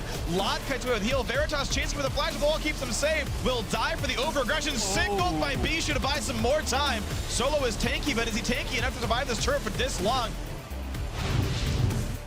Give me a fat beat!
Hey everyone, welcome back to the North American Challenger Series. We are now moments away from our second match of the evening, and as the players ready up, here's what happened last night when Team Coast faced off with Team Imagine. Coast coming in 2-0, Imagine actually the same here. And you can see Coast happy to keep that exact same roster. A lot of good players in this one. Imagine, also a pretty good team. Yeah, I was going to keep my eye on both junglers here because they both picked very early aggressive junglers, and they're both, by nature, very aggressive players. So Shrimp coming in from Korea and Dardoch coming in from solo queue. I want to see what these guys bring to the table, and one of them delivered a little bit more than the other in this matchup. Absolutely. So as we get ourselves into the game, let's see just how these things played out. This was actually really slick. It's a tower dive here in the Massacre. I like the early TP from Chris to match the coming in standard edit from Big Ol' Ron. In the flash queue, make sure Shen doesn't show up to taunt mash under the turret. Yeah, in terms of audio cues, you hear the Shen ultimate complete, but he was dead right then. And Dardoch, I was talking about watching these junglers, he goes down, and it's another early gank from Shrimp. That one's just slick. Yo, yeah. Ward of the Brush, flash smite to stop the recall. The Masquerade starts 0-2 in a game that's 0-3 already. Shrimp again just hit. How about for the fourth kill? Yeah. Let's find an invisible. Before 15 minutes, there's 4 kills. Shrimp basically starts off all 4 of them, and 3 of those kills are the Massacre 8. The guy who was having great performances last week on Vayne and Corki, having over 20 kills in 2 games, gets shut down. You see here, Peek and Wolf gets shut down, but while they were doing that, they took the advantage they got onto Mash to knock down both turrets in the bottom lane. Yeah, you can see it's a massive turret lead and a massive gold lead, even though the kills look the same, because Coast have just done a much better job of playing the objectives. Chris comes in for some cleanup, ults right back out, and Coast is able to chase down. At this point, Imagine's actually going to start getting a bit cut off. Concon resets the fight, health bar is getting low. Peek and Wolf just doing crazy things on the Victor, chasing everyone down, and kill after kill after kill comes through. It ends up being an ace. And this is the saddest part of the replay for me, because this is where Shrimp actually loses 100% kill participation in the game. 29 minutes in, he loses out on 2 kills because they're just blown up off on the side. Poor guy. Poor guy. Your stats aren't as amazing as you would expect. But how about this one? Gets jumped on, goes down to 300 health. And between Mikhail's and a bunch of shields and his ulti, he's back at 1,000 if effort's done. I guess not so much of a poor guy. He got out of that very, very rich with all the kills that went over. Yeah. Having a good performance on this Evelyn. And you can see Chris here just has so much gold, so much money, and that's going to be Coast. I heard them, people talking about them, saying that they think they're a really good team, even C9T. They're going to close this game out versus Imagine.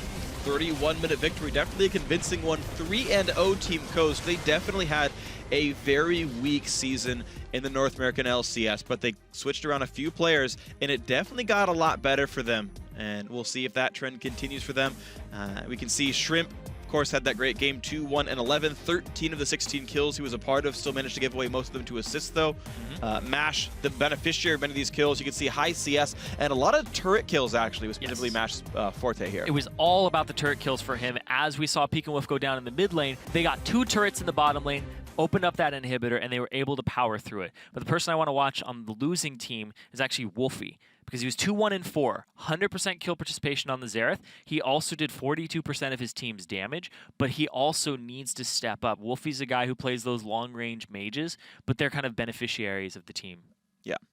Yeah, as well, we'll see what happens in this game. And to talk more about the junglers, you were talking about them during the opening of the game, but in this game, we still want to watch out for these junglers. They're incredibly good players. Dardoch, a very carry-oriented player. He had carried his team throughout many of the qualifier matches, but Shrimp, the new guy on Coast, has been nothing but amazing. You can see their scoreline from the last game. Of course, when you win as a jungler, your score tends to look better, but certainly both very, very good players. But a lot of the times, as you win as a jungler, it's usually because you did things early that facilitated that, and his scores actually resemble how he's playing. Yeah.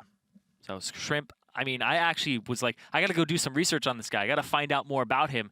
So I was walking around, I was like talking to Peek and Wolf. I'm like, okay, tell me about where he's from. And people don't know a whole lot about him. They just know he's from Korean solo queue. They know that he's like 70% win rate, that he counter jungles out of his mind on Rek'Sai, and that his Evelyn is his backup. So there's the Rek'Sai ban immediately coming out here. And if they back it up with another ban, like, you want to test Shrimp's champion pool, because this guy is new to competitive. He's new to things like lane swap, and his big style is counter jungling. I asked him to describe his style, and he just said counter jungle. Yeah.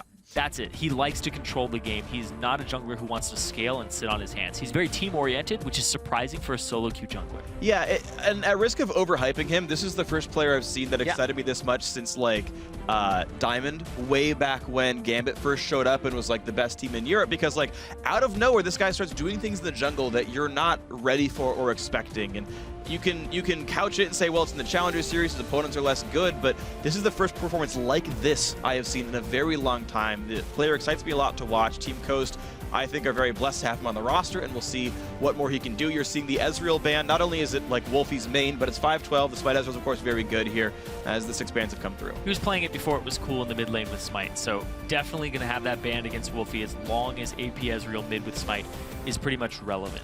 Another thing about Shrimp, though, is Conquan translates for him because he came over here to North America. He knows some English, but not really a whole lot to communicate. And that's why we were seeing things like he's doing his camp, the enemy shows up there, and Pekin Wolf is not moving towards him because the communication still needs to go up a couple levels on Coast. And that's the big worry here, is that it's exploitable when Shrimp has that very risky counter jungle style. So if you catch Shrimp out, he might not get help. That's true, so something to watch out for then. If he's going to get jumped on and invaded himself, then life may be difficult. The bans right now, only the 2 jungle bans on the Rek'Sai Evelynn. Interesting pinch on the AD carries. The Tristana ban, the counter pick against Kalista. So Kalista got banned, which just let Indivisible first pick an Alistar, which is a very strong champion. So unless Coast gets something great for themselves as a response to the Alistar pickup, I'm not sure how well Champ Select really went. But, well, they do get 2 good ones. Echo and Sivir, definitely high priorities. Yeah, and I'm wondering if Shrimp is actually going to play Gragas here. You know, Echo, I don't think that's going to be a jungle Echo for him. I haven't really played it yesterday. I haven't really seen it in his pool, and Chris did a really good job on it yesterday. So they're just locking these things in for themselves. So coming down the line, this is going to be a run you down composition. And I don't think it's going to be a Gragas either, because I checked his solo queue. He doesn't really have any Gragas games. This guy defaults to like Shaco and Udyr before he gets to Gragas. Hey man, I want to see him play Shaco. That'd be great. Not that I want to play against it ever, but spectating it'd be fun. It'd be great. Don't think it's he smells like Pantheon games too. He just doesn't like champions that sit around. Nope. He's got to fly around the map and gank people, which I am totally fine with. It's a bunch of fun to watch. Either way, Team Coast have a lot of ways of starting fights for themselves. The Echo and the Sivir, again, very good at that. Imagine, though, have both zoning and a hard engage with the Alistar. So still more good champions for themselves. Wolfie looks like he's going to go for Victor in the mid lane. I do like that champion a lot. He prioritized that over the Azir. And the Masquerade's going to have a safe AD carry in Corki. We traditionally don't think it's a good matchup or see it as a good matchup against Sivir. But here's why I like it. If she spell shields Phosphor Bomb, she cannot spell shield Alistar combo, and now Sivir has to dodge Phosphor Bomb instead of getting free mana off them. Good point. Really good point there. Playing around the spell shield is going to be critical in that 2-on-2. Wolfie, though, you said he went for it over the Azir. He also went for it over his Xerath, which is the only thing we've seen him play throughout the 3 previous games. That's Wolfie true. is a Xerath, Ziggs, Jace, long-range type player, AP Ezreal. He loves poke, and seeing this mid-lane mage from him is actually a little different than what we've seen. This guy goes for like AP Cog as well. So I'm talking about Wolfie needing to step up with champions and not just be this backliner, and he's going to give us a different type of performance here than what we normally see from him. But I want to see if he goes back to some of those tendencies of I need to stay in the back line instead of being that aggressive Victor that people get those Qs off. They get the empowered autos and actually blow people up. Well, the thing is, his team is really mid-range. Corki's poke is His damage is really kind of mid-rangey with the Triforce and everything. The Alistar's an engaged champion. Wolfie had better be aggressive, or he's not going to get anything done with his team fights here. Meanwhile, Team Coast having even more power. Interesting, a Nunu gets picked up here for Shrimp in the jungle. I mean, definitely one of the premier counter junglers in League of Legends. And meanwhile, they add more team fight power. Nautilus supporting the Sivir means more hard engage, more setup for the AP Echo here that we assume is going to Chris, and Pekin Wolf will get last pick. Let's see what that last pick is. It's got to be something very high damage. Chris, though, is most likely taking the Echo. With Echo, it is okay. But I like the flexibility here because you can go with some, like, they do have Nunu. They could top Nautilus mid Echo, even. Not that they're going to. That is true. But when I see a Nunu, I'm always hoping for an Azir. Because when I play Nunu, I always hope for an Azir. I always hope my mid laner is going to pick Azir because it just feels so good. And you're like, I have a purpose late game. I can do something. So I would love to see an Azir here from Team Coast to round this out. But IMG, imagine they go with the Shen and the Lee Sin. The Lee Sin didn't work too well for them yesterday. Yeah, I mean, they got outplayed by really good ganks from Shrimp. Now with the Rek'Sai and Evelynn gone, maybe he doesn't have that crazy early game pressure anymore, and life gets a bunch better. It is a very big tank line. The Alistar, the Lee Sin has somewhat, and of course the Shen. So it is 3 tanks, and then Corki and Victor doing all of the damage in the team fights here. Those two had better do a good job. They spike really early on. The mid-game team fights are very good for this roster. Imagine can definitely wrest control. Meanwhile, Coast, you liked it. We got it. Azir mid laner Peek and Wolf with the new Blood Boil is going to destroy people in team fights. Yeah, he played Victor and Kog'Maw a whole bunch, and I was like, I don't think Kog'Maw's really going to fit into this too well. Nah, I'm a big fan of that. So definitely the Azir with the Nunu being picked up, I think is the right way to go, because you don't have enough front line to really warrant a whole lot of other champions. I do like the composition from Imagine, though, where they have all these tanks, have all these people who can support a Victor, and the only thing is, though, is Victor very vulnerable. When you run at him with this type of this composition where you're going to have somebody blood boiled, you're going to have people running at him, you're going to have an Azir trying to dive, possibly, but you have the Sivir ultimate. You have the Nautilus. You have people who are going to lock onto him. So Victor is not in a safe position, but you have to get through a Shen. You have to get through an Alistar. So I like the options that are here, and it's going to come down to execution in team fights. Yeah, execution is always a really big thing. I don't think there is a severe mismatch composition-wise. Yep. I think there's some clever compositions. Again, I like the Imagine duo lane, the way they can outplay the Spell Shield. I like the big front line and just high sustained damage champions right behind him. I do think you can build Corki in a way that actually gives you high team fight DPS. Some players will go Zerk Greaves on him, and I think it's actually a really good choice in certain situations. We'll have to see how well that goes, though. As you can see with the camera zooming out, it means we're getting ourselves into the game here. Team Coast did win the first one. They are sitting at 3-0 in the North American Challenger Series. Imagine had their first loss of the series, of the tournament, yesterday to Coast. Maybe they can split the series. Yeah, and that was all about camping the Massacre. He was 0-3 when there were 4 kills on the map, and Shrimp was a part of all of them. So Dardoch needs to step up his early pressure, cover his lanes, be aggressive, and don't let Shrimp get in. And Shrimp is not on a ganking champion this time. Yeah, not on a champion that's going to mess your team up. 2 bans thrown at Shrimp. But the rest of his team gets to lock in what they think are great champions for themselves.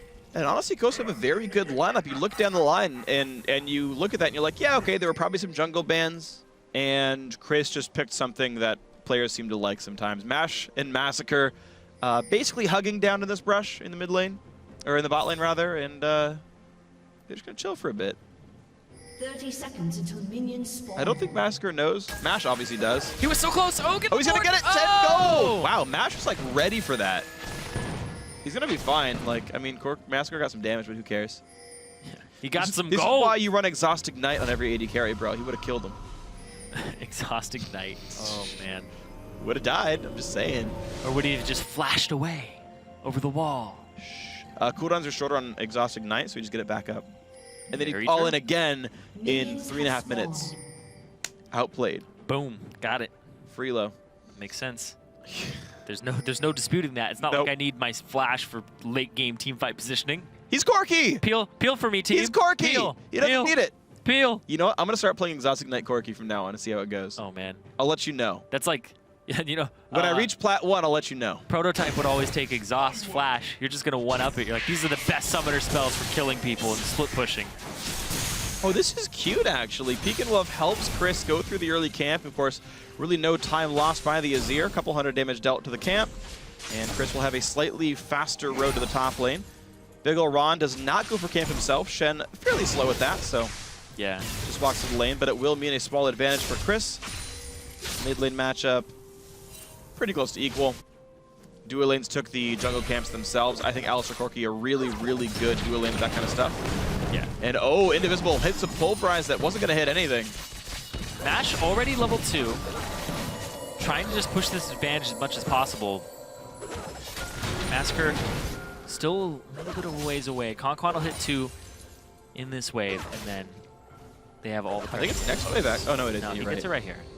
What did he share XP on then? Oh, right, because the part of the wave is dead. Never mind. Yeah. Right, it works differently than what I was remembering. Yeah, it was kind of a... Because they gave Mash all the XP, right? Yeah, it was kind of an awkward little back and forth there in terms of how much experience everybody had in this bot lane. Okay, yeah, now we're good. I forgot about the fact that they showed up late. Conquan is absorbing what gold he can. Otherwise, the matchup seems fine on all sides. Indivisible trying to zone out Mash. There's the headbutt. Doesn't pulverize, though, and a really good anchor means Indivisible going to lose a lot of health here. Sivir just walks backward to stay safe. But no stun means no follow-up. Sivir did learn Spell Shield, but isn't hitting them in time to actually block the damage coming out. There we go, yeah. Blocks one. Blocks one for himself. The new Phosphorus Bomb animation. Yep. Particle. Particle, yes, Particle. If we see any Rumbles or Gallios, they'll have new ones too, or Brand.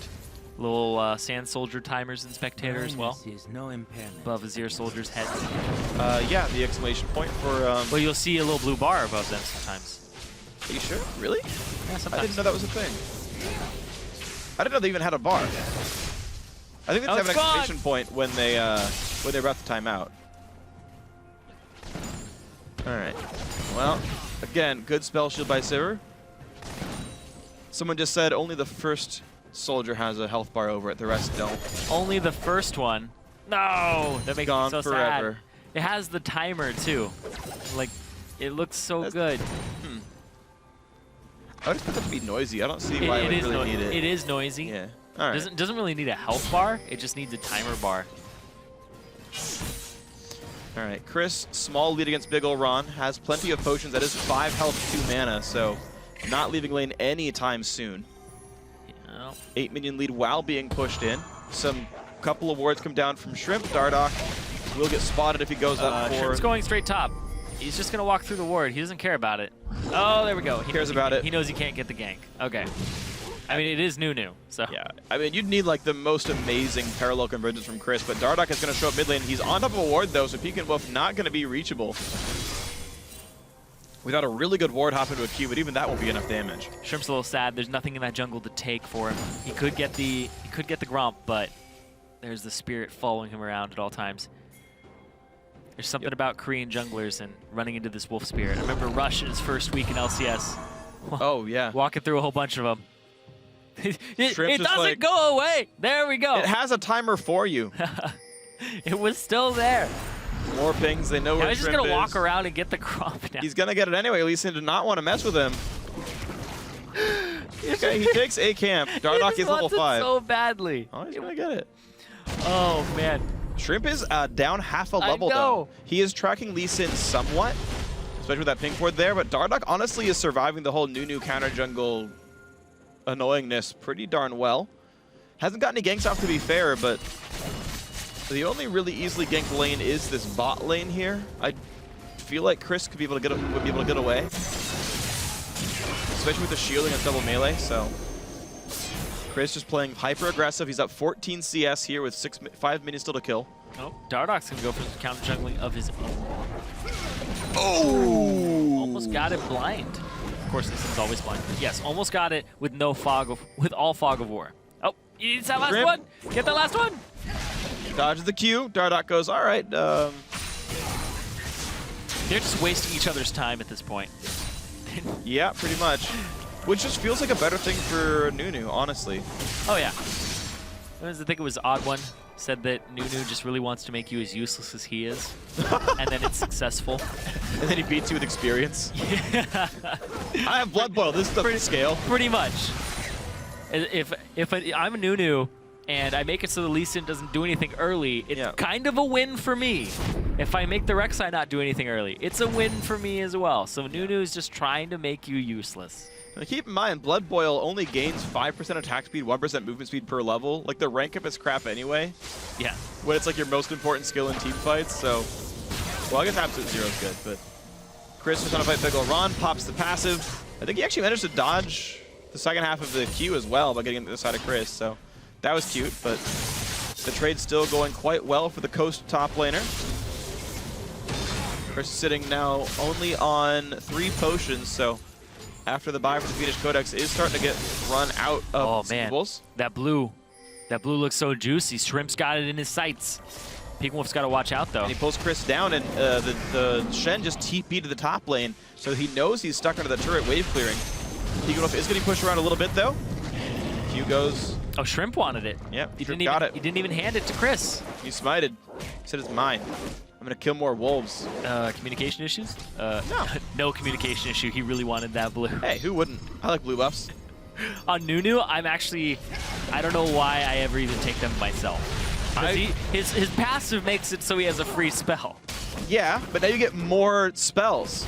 Uh-oh. Uh-oh. Uh-oh. Oh, Ice Blast. Dardoch had Smite, just wasn't able to walk up just yet. Oh.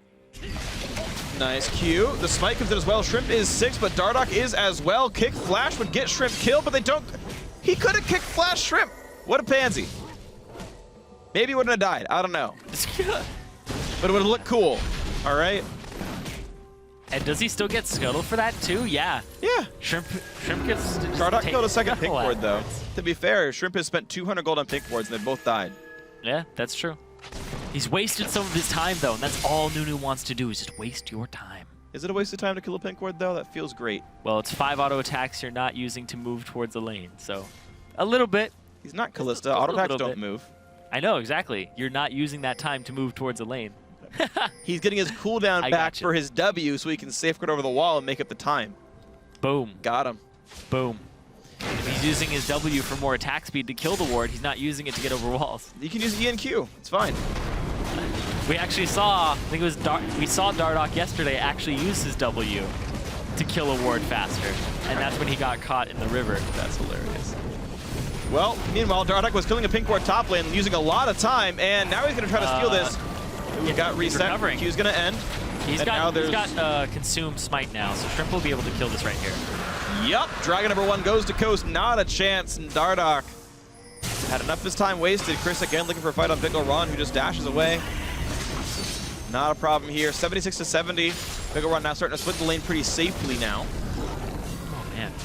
I'm actually very surprised that Coast were able to just get that blue buff away from IMG. They poked out Wolfie in the mid lane, but...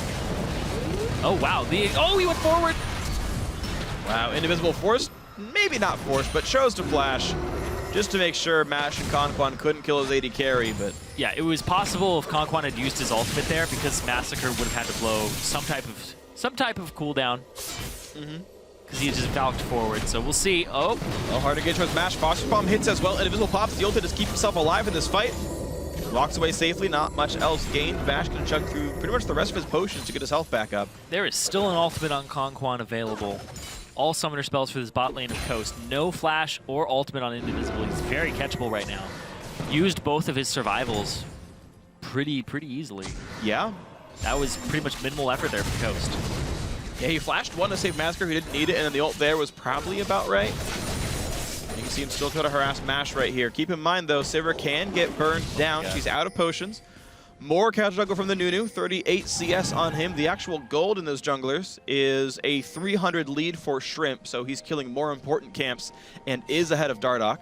Yeah, he's also got the Sight Stone before he even completed his jungle item, making sure that he has vision of all these camps that he wants to take and nom on. And that's how he's going to get his gold advantage. Just taking camps. He's kind of like winning tiny battles in order to win the war.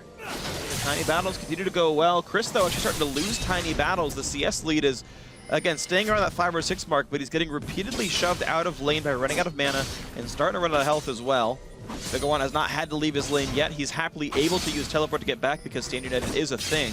Oh. Chris just used his ultimate to get back to lane. Yep. Without much mana, so it's not exactly crazy. Yeah. And the Q misses FLICKR, so some time not saved there. Still has the teleport, though. He chose to have low mana. Double Doran's Ring, Mana Potion, and Morello Namicon is going to be his mana regen. Yeah. So he has some decent mana. Oh, he's going to try to kill the turret and then kill Ron. That's really nice. He's going to have a stun and a shield as well to make sure FLICKR couldn't fight him back. That was nice. So the chain pushing of Chris solo kills the top turret. The dual lane of Coast does the exact same thing down to that side of the map, and with Shrimp only doing some counter jungling to keep Dardoch busy, 2 lanes from Coast heavily winning. Well, because Dardoch is now actually down a little bit in experience and a level from Shrimp now. Yeah. So Shrimp, he was a level down previously around level 4 to 5. Now he's 8 to 7, and he actually has an advantage here. Dardoch will probably hit 8 off of this next camp or so, but Shrimp is able to just absorb experience. actually get some damage onto the bot lane. Yeah, Indivisible took 2 turret shots here. He's getting slowed down by the red buff, headbutted back. But here comes the TP that Chris has been saving. The W goes forward to look for Massacre. He does land the stun. Shen ulti pop to try to save Corki. That's likely to be successful. Indivisible popped his own ulti, which makes him pretty hard to kill as well. But the not also going to buy a lot of time. Indivisible's ult's going to time out, and the first blood finally goes through to Chris. 1-0 on this Echo. That didn't look like communication issues at all. It looked like they were definitely on the right page there. Shrimp using his red buff and his slow to keep them in range and keep them interested in this Nunu while the TP came down. Really nice play there. And here's another good play. Oh! Quan is an absolute hero. Great luck, but a Massacre now for some damage on a big ol' run. Dardoch will force them back, but I gotta say, check it. Oh wow, Mash trying a little bit too hard here. Nice kick flash, but I don't think Mash is gonna die. It's a waste of his flash. Dardoch dies for it. Huge misplay by Dardoch. Nobody was there to capitalize on it. Big ol' Ron had already walked back. He didn't even have the HP to stay in this fight. Wolfie is finally here. Double pulverized, but here comes the damage from Victor. Double tank in the front line, just not gonna die, but Victor doesn't have the ability power to really knock him down. Only rank 1 Chaos Storm. So a simple 2 for 0. Peek and Wolf didn't even bother to walk in the bot lane. Gets a lot of turret damage for this one. Is going to build a 20-something minion lead and nearly kill the turret for it. Oh man, every turret taking substantial damage. The top one, the bottom one, both down. And Coast almost on a 3-turret advantage here with theirs pretty much untouched. Yeah, the mid lane's at like about 3/4. It's really just... Yeah, the bot lane, same story. Yep. Massive lead for the Team Coast lineup right now. 4,000 gold. The first Dragon as well. Minute 15 until Dragon 2 comes up. Now, Chris will not have teleport as Big ol' Ron will, so that will be one thing that Coast has to play around. But with their other lanes winning so much, I'm not sure it's going to be something that they can use. It'll be interesting since Chris is most likely looking to split push. And the way he's been using this ultimate, he was even doing it yesterday where he snaps back to the lane just by using his chrono shift. We'll see. He looks like he wants some duels though. Yeah, he's going for the stun here. Got him at the edge. Means a fair bit of damage. Mid lane outer goes down. Chris still on the chase doing plenty of damage here. Shrimp just chasing Dardoch down. And again, a long reaching Q looks for Big ol' Ron, who's able to dash to safety. Ice Blast comes through to do just a little bit there. Just continues to be better and better and better. 3 points consumed, 4 points Ice Blast. So once he hits 6, he's going to maxing Ice Blast afterwards. And Shrimp gonna have plenty of powerful slows here. Quan continuing to dominate the jungle as well. Take some vision away. 5,000 lead now for Coast. And Dragon's up in 10 seconds, and Chris Holmgren's in. Immediately running towards that Dragon because he doesn't have the TP. He can no longer split push. They already set this up though. They already chunked people out around it. Shrimp is gonna clear Smite to actually get the Raptor buff so he can remove vision. He's only got Smite to kill this. He's got 3 ranks in it. Or sorry, Consume. He doesn't have his Smite, and nobody's gonna contest it because they already have vision around the area. All right, so more great work from the Coast lineup here. So far setting up for a perfect game. No turrets, no dragons, no kills. Chris trying to stop that ward kill. Oh, he doesn't. He doesn't get it. He had like 3 opportunities. You know, Wolfie decided it wasn't important. I guess not. Oh, I missed the cannon. I don't know. Sometimes you go after a ward and you don't kill it like that, but you still take all the ability damage. And you have to think about your life choices for a second there. That's true. I mean, I go for wards and I take a lot of ability damage, sometimes getting me killed. Yep. But it's always worth it because at least I killed the ward. It's always worth it if you worth it if you didn't give them the money to replace the wards or anything. No, that's not how that one worked. I got rid of that ward. Because you're already 0 and 15, so the gold value's not high. Exactly. It just looked at me funny. Can wards look at you funny? Yes, they're looking constantly. Not with a sweeper on them. Which is exactly what you would have done if you killed the ward. What are you talking about? It's a pink ward. Great. Wow, ulti in from Shen. Missed coordination here by Imagine, actually. They thought they're going to die if they weren't. Completely wasted Stand United here. Not able to get their hands on the Chris. Chris still had his flash as well and his ultimate. So actually locking up this Echo is a tall order. It's very difficult to pull off. They send 3 people to the top lane because they see 3 people in the bottom. They want to trade turrets. They want to trade tier 1 for tier 2 because they're going to rush down this top lane, and they have a blood boil. Yeah. Well, but the thing is, there's also a Victor on the enemy side here from the Imagine side. Bot lane outer does go down. Quick and easy pickup.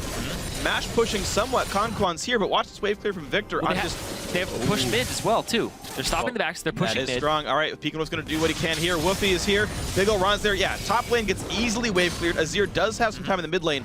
No one's answering that, though. That's split point is mattering here. Team Coast getting a lot of damage in this one thanks to Pekinwolf. Oh, man. Down to 3/4. Didn't even use any soldiers there because he was afraid of the cooldown and afraid of them coming out of nowhere. Oh, Chris baited a little bit here. Yeah, he's going to get away. I think he's fine. He stops back for a little longer, too. Wolfie is once again having to wave clear in that top lane. They're going to try to rotate. Dardoch is off on the side, though. He's a bit alone as well. Oh, Big Slow, what a great hook as well. MASH gets the kill. Coast 3-0. 30,000 gold. They have lost a turret now. The perfect game is gone, but still a huge lead. Good aggressive wards. The double sight stone is in here, and it's going to be even more gained here for Coast. Man, you said it earlier, Conquan's a hero. No, these hooks on this Nautilus just coming out over and over again. This guy was playing Alistar and Janna. He's only died once in 3 games. In 4, kind of. He's sporting like a 42 KDA. Let's see. 26 plus 16 is 32, plus 3 is 35. If I'm doing my math right. No, 26 plus 16 is 42. So yeah, 45 KDA. There we go. I forgot a 10 right there. He's got a 45 KDA, and guess what? He has 0 kills. Wow, yeah.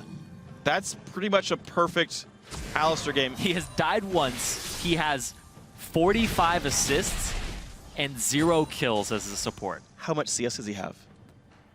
I don't know. He's got 30 this game. Yeah, he's used, what, 3 Targon's users, so of course he's probably got a couple hundred. Regardless. Yeah, I mean, it's going real well. Conquan's playing awesome. There's actually something I wanted to bring up way back when during the first Chris gank that I didn't have time to because I kept fighting. I love supports who use one of their Sightstone wards to put one deep in the enemy lane brush because it allows your top laner to get a flank teleport. It's exactly what happened in that first TP in the first blood that Chris got. There was a ward deep in the lane brush that Chris used to get in there. It's the right choice. More smart things by Conquan. Meanwhile, mid lane getting pushed in by Imagine, though these guys refuse to lay down and die. They will get their second turret. Flanked. And a flash pulverized into a headbutt. Pekinwolf is going to have very little health left. The push on in, the kick with the ignite, they get the kill. But here comes everybody. They're going to try to fight this 4-on-5. They got Wolfie, though. They hooked Wolfie. The stun lands. Chris going to make this kill happen pretty easily. He gets locked up, ults back to heal, and somehow only 1 kill picked up. There's a second. Here's the chase down. Big ol' Ron's the 3rd. Indivisible's the 4th. Just a complete massacre, ironically, as the Corgi's last one to go down. Kills for everybody here. A double for MASH. Baron if they want it, and they do. Baron on the table. They're going to go after it here on Coast side. They have the Nunu, they have the Smite, they have the Consume. Very easy for them to take this down. But man, the flank TP, everybody converging. Good move by Imagine to go ahead and take that fight. But the fight afterwards, yeah, not a good one. They got Pekinwolf, but it was just way too much. Sivir popping the ulti, everything. Immediate run in. Sivir's just punishing mistakes. Yep, a lot of CC, a lot of burst. Wolfie unable to flash away from all the CC. Just the fact that Nautilus stun turned into a parallel convergence. Like, this is a really good setup. Turret goes down, properly placed CC, properly placed damage. The flash kick to make sure the damage comes through. Massacre's getting out, Big ol' Ron's getting out, but then they look like they want to fight here. Hook into root, into ult, into everything, and Wolfie flashes to just be too low to fight anyway. Oh, man. And you didn't have to fight this. They could have run up into the top. You could have run up to the top. Massacre was fine. You saw him Valkyrie over the wall. Big ol' Ron and him both poised as if they wanted to fight again. And Wolfie's the one who got caught with the hook. Yeah. And he had flash speed. He could have flashed the hook. Like, he flashed after all the CC landed. Unfortunate there, but it does mean more good things for Team Coast now, sitting 8,000 gold up. Another crushing win for them. Gotta say, it's been great. They 2-0'd Winter Fox, giving up 2 total kills the entire time. The game against Imagine game 1 was fairly close. Yeah, this is a dominant looking team. In the 3 games before today, they gave up 8 kills total, and they've got, no, I'll say they've got 51 kills. So they've given up 8 deaths, and they have 51 kills before today. And now it's 9 deaths and 59 kills. Yeah, pretty good. The team KDA is pretty much almost 6. I'll round up. Yeah, well, that's before assists. Doesn't that help it? That's true. Assists would definitely inflate it. So they're looking. You're looking at on average compensation 2.5 assists per kill. So the team KDA is like 20. Yeah, it's absolutely insane. Well, right now, mid lane getting pushed down. Easy and quick pick up there. Mash and peek and book the main damage Chris this is year. muscling this top down. Yep, Chris, his second solo turret kill against Big Ol' Ron of the day. Just absolutely crushing on this Echo. You know, Jat talked earlier today on PTL about top lane Echo being the winningest one, and so far still the case. Seems like the top teams, the winning teams, are the ones that play this champion. I definitely agree. When I look at Echo, and I think I've talked about this a couple times, where I think it's the best lane for him. I had to play against it a couple times, and it does not feel good to lane against a top Echo. It's a long lane. He trains you down the lane. He has enough time to get his passive off once and slow you, run ahead of you, set everything up, and then by the time he starts autoing you again, by the second or third auto, his passive is ready to stack back up again. So he gets so much bang for his buck out of his passive, even after the nerfs to it, that is just worth so much in the top lane and that long lane. Well, the Echo player is going to feel pretty good about this lane matchup here, as Chris is 3-0-4. Also, there's Brush, so you get to throw out your W from, very early. Oh, the W from Fog as well, yeah, to get rid of the warning. Also, when you dip into Fog of War, they can't see your chrono break. Oh yeah, so you dip in and out of the lane and into the brush, and you can't see where your ulti is. So you always have potential to just weave in and out. It only reveals if you can see the champion. As sort of, so it doesn't give away and where he might be. You don't get as much of that interaction when you're mid lane. Yeah, yeah. You're also gankable kind of from more sides on mid lane, so his tumble escape isn't as valuable. It's kind of a strange thing, but it works. I think his escapes are generally fairly weak unless he can play the W really, really well, but that's enough then, yeah. And we saw in this game anyway that Lee Sin Shen was unable to gank him, so of course a well-played game by Chris by and large. Big Ol' Ron just playing what kind of defense he can, but he's down 80 CS now. Bomby Cinder giving him some kind of wave clear, but just trying to stack magicus to not die. Oh. Chris just uses ulti to get back, and he's ready to go. Home guard ult on in. Of course, his cooldowns are under a minute anyway. Level 16 max CDR in the build. Yep, has the Lich Bane as well to knock these turrets down when he gets to them. So that's what he's relying on to get those structure kills.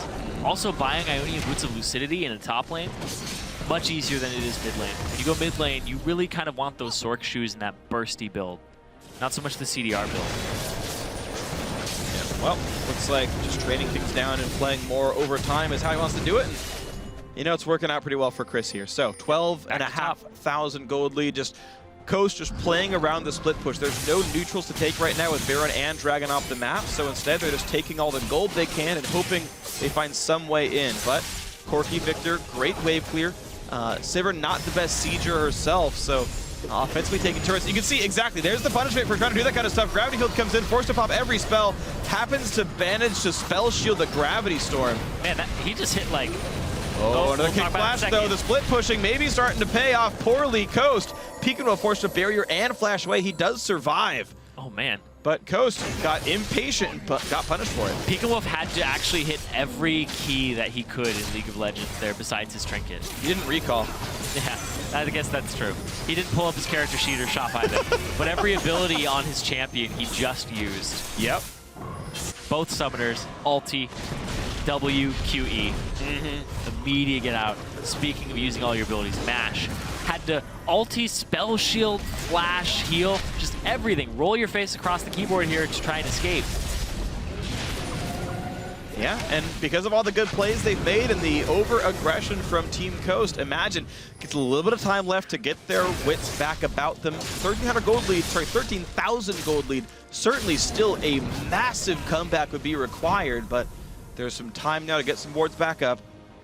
But Baron's in 50, Dragon's in 110. Those are next for Coast. I'm looking at Mash's build because he went for the Bloodthirster into Last Whisper into PD. No crit here until this PD was completed for the most part. Picked up the Zeal, but the fact he doesn't have the IE, he's looking just for the wave clear and the sustained siege. Yeah, I mean, if he's not going to die ever, then I guess you get to keep your damage output. We're seeing an increasing trend of AD carries go Bloodthirster first, even despite the changes a while back to the Infinity Edge. And, you know, the general thought Sounds process... so sad about it. I mean, I do understand the thought process, though. It's what I started talking about more with item builds is why do they do it versus whether I think it's good or not. And it's the goal is to never be killable so that you just have more uptime on your auto attacks. Also, with the Infinity Edge going down to 20 crit, the difference between BT and I Edge got a lot lower. It's essentially as though it had 7.5% less crit chance because of the crit damage modifier. And, you know, again, I understand it somewhat. You do sacrifice a bit of damage, you do gain durability back for it. And we're seeing now Coast look to play, in fact, around this Baron. Chris is still pushing the bottom lane here, but the rest of Imagine are here to defend. It's a 4v4 with both able to teleport in. Half HP hook on a Dardoch. Shen don't pop, but they can kill him before he shows him up. Dive on in, they knock back the Alistar and the big ol' Ron Shen here. Peek and whoop though, knocked her out near the turret. But still, bottom lane turret goes down. They're not even bringing Chris in on this one. He's going to knock down an inhibitor as well. And Coast exactly winning a 4v5, a double kill for MASH. Chris is just going to get this inhib. Yep. Baron on the table, too. Coast are too far ahead to lose a 4v5. Dardoch, Peek and Whoop does not go forward, but he is going to get Chaos Storm. Jumps away. He will survive it unless Wolfie can catch him. Will not do so. MASH on the chase. Gravity Field is going to get spell shielded. No stun's going to land here.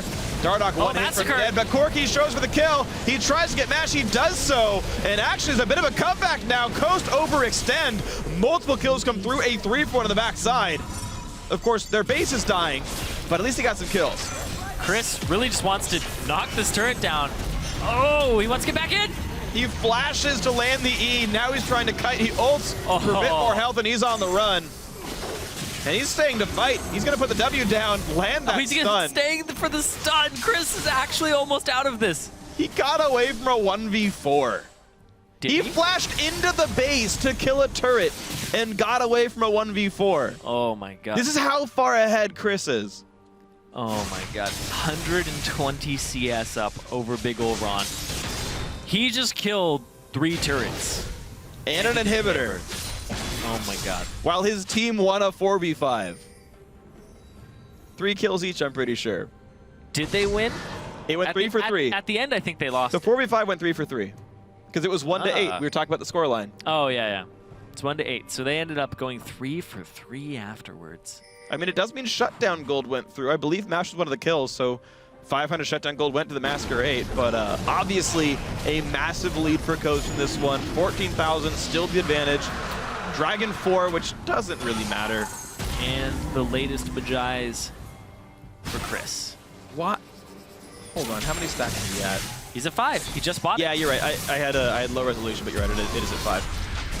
Oh, he's coming in for the fight. He wants some stacks. Get in there, Chris. He's gonna go for Wolfie. A lot of damage on Victor. Shenel not gonna matter. He actually popped it right in the middle of the fight, but a lot of crowd control used to try to stop Nunu. Doesn't matter. Double kill for the Sivir. Indivisible. Gonna be divided. Down he goes. 4 for 0. Chris was in the middle of the fight. He popped his ulti when he was low, and they just went back top. I was like, wait, where did he go? Pushed. That actually was super confusing, and to play against that would have been absolutely crazy. Massacre only surviving member, but it's the Nexus for Coast. They're looking to go 4-0 in the first 2 weeks. They're trying to dive him. Don't do it, Coast. Don't lower the KDA. Please win the game. No! All right. They win the game. 2-0 Team Coast. They improve to 4-0 in the North American Challenger Series. For now, they sit alone in first place. Of course, Renegades to play in about 20 minutes, but another very convincing win for Team Coast. Now, you could say that they've had an easy schedule. Winter Fox certainly look very weak right now. They're one of the demoted LCS teams. Team Imagine, former TSM Darkness, kind of. Also, we're a weak challenger team last time around, but Imagine was 2-0 leading into this one. That's true. And Winter Fox was better than Coast in the LCS split. That is true. But Coast, they have new members. They have a lot of new members here. But these guys just seem to be integrating into the roster really easily. Yeah. Shrimp and Peek and Wolf and Conquan. Conquan did play a little bit with them, but he seems completely comfortable now. Did he get a kill at the end of this game? I don't know. I got to check. Conquan ended up 3-1-12. So he halved his KDA with a second death.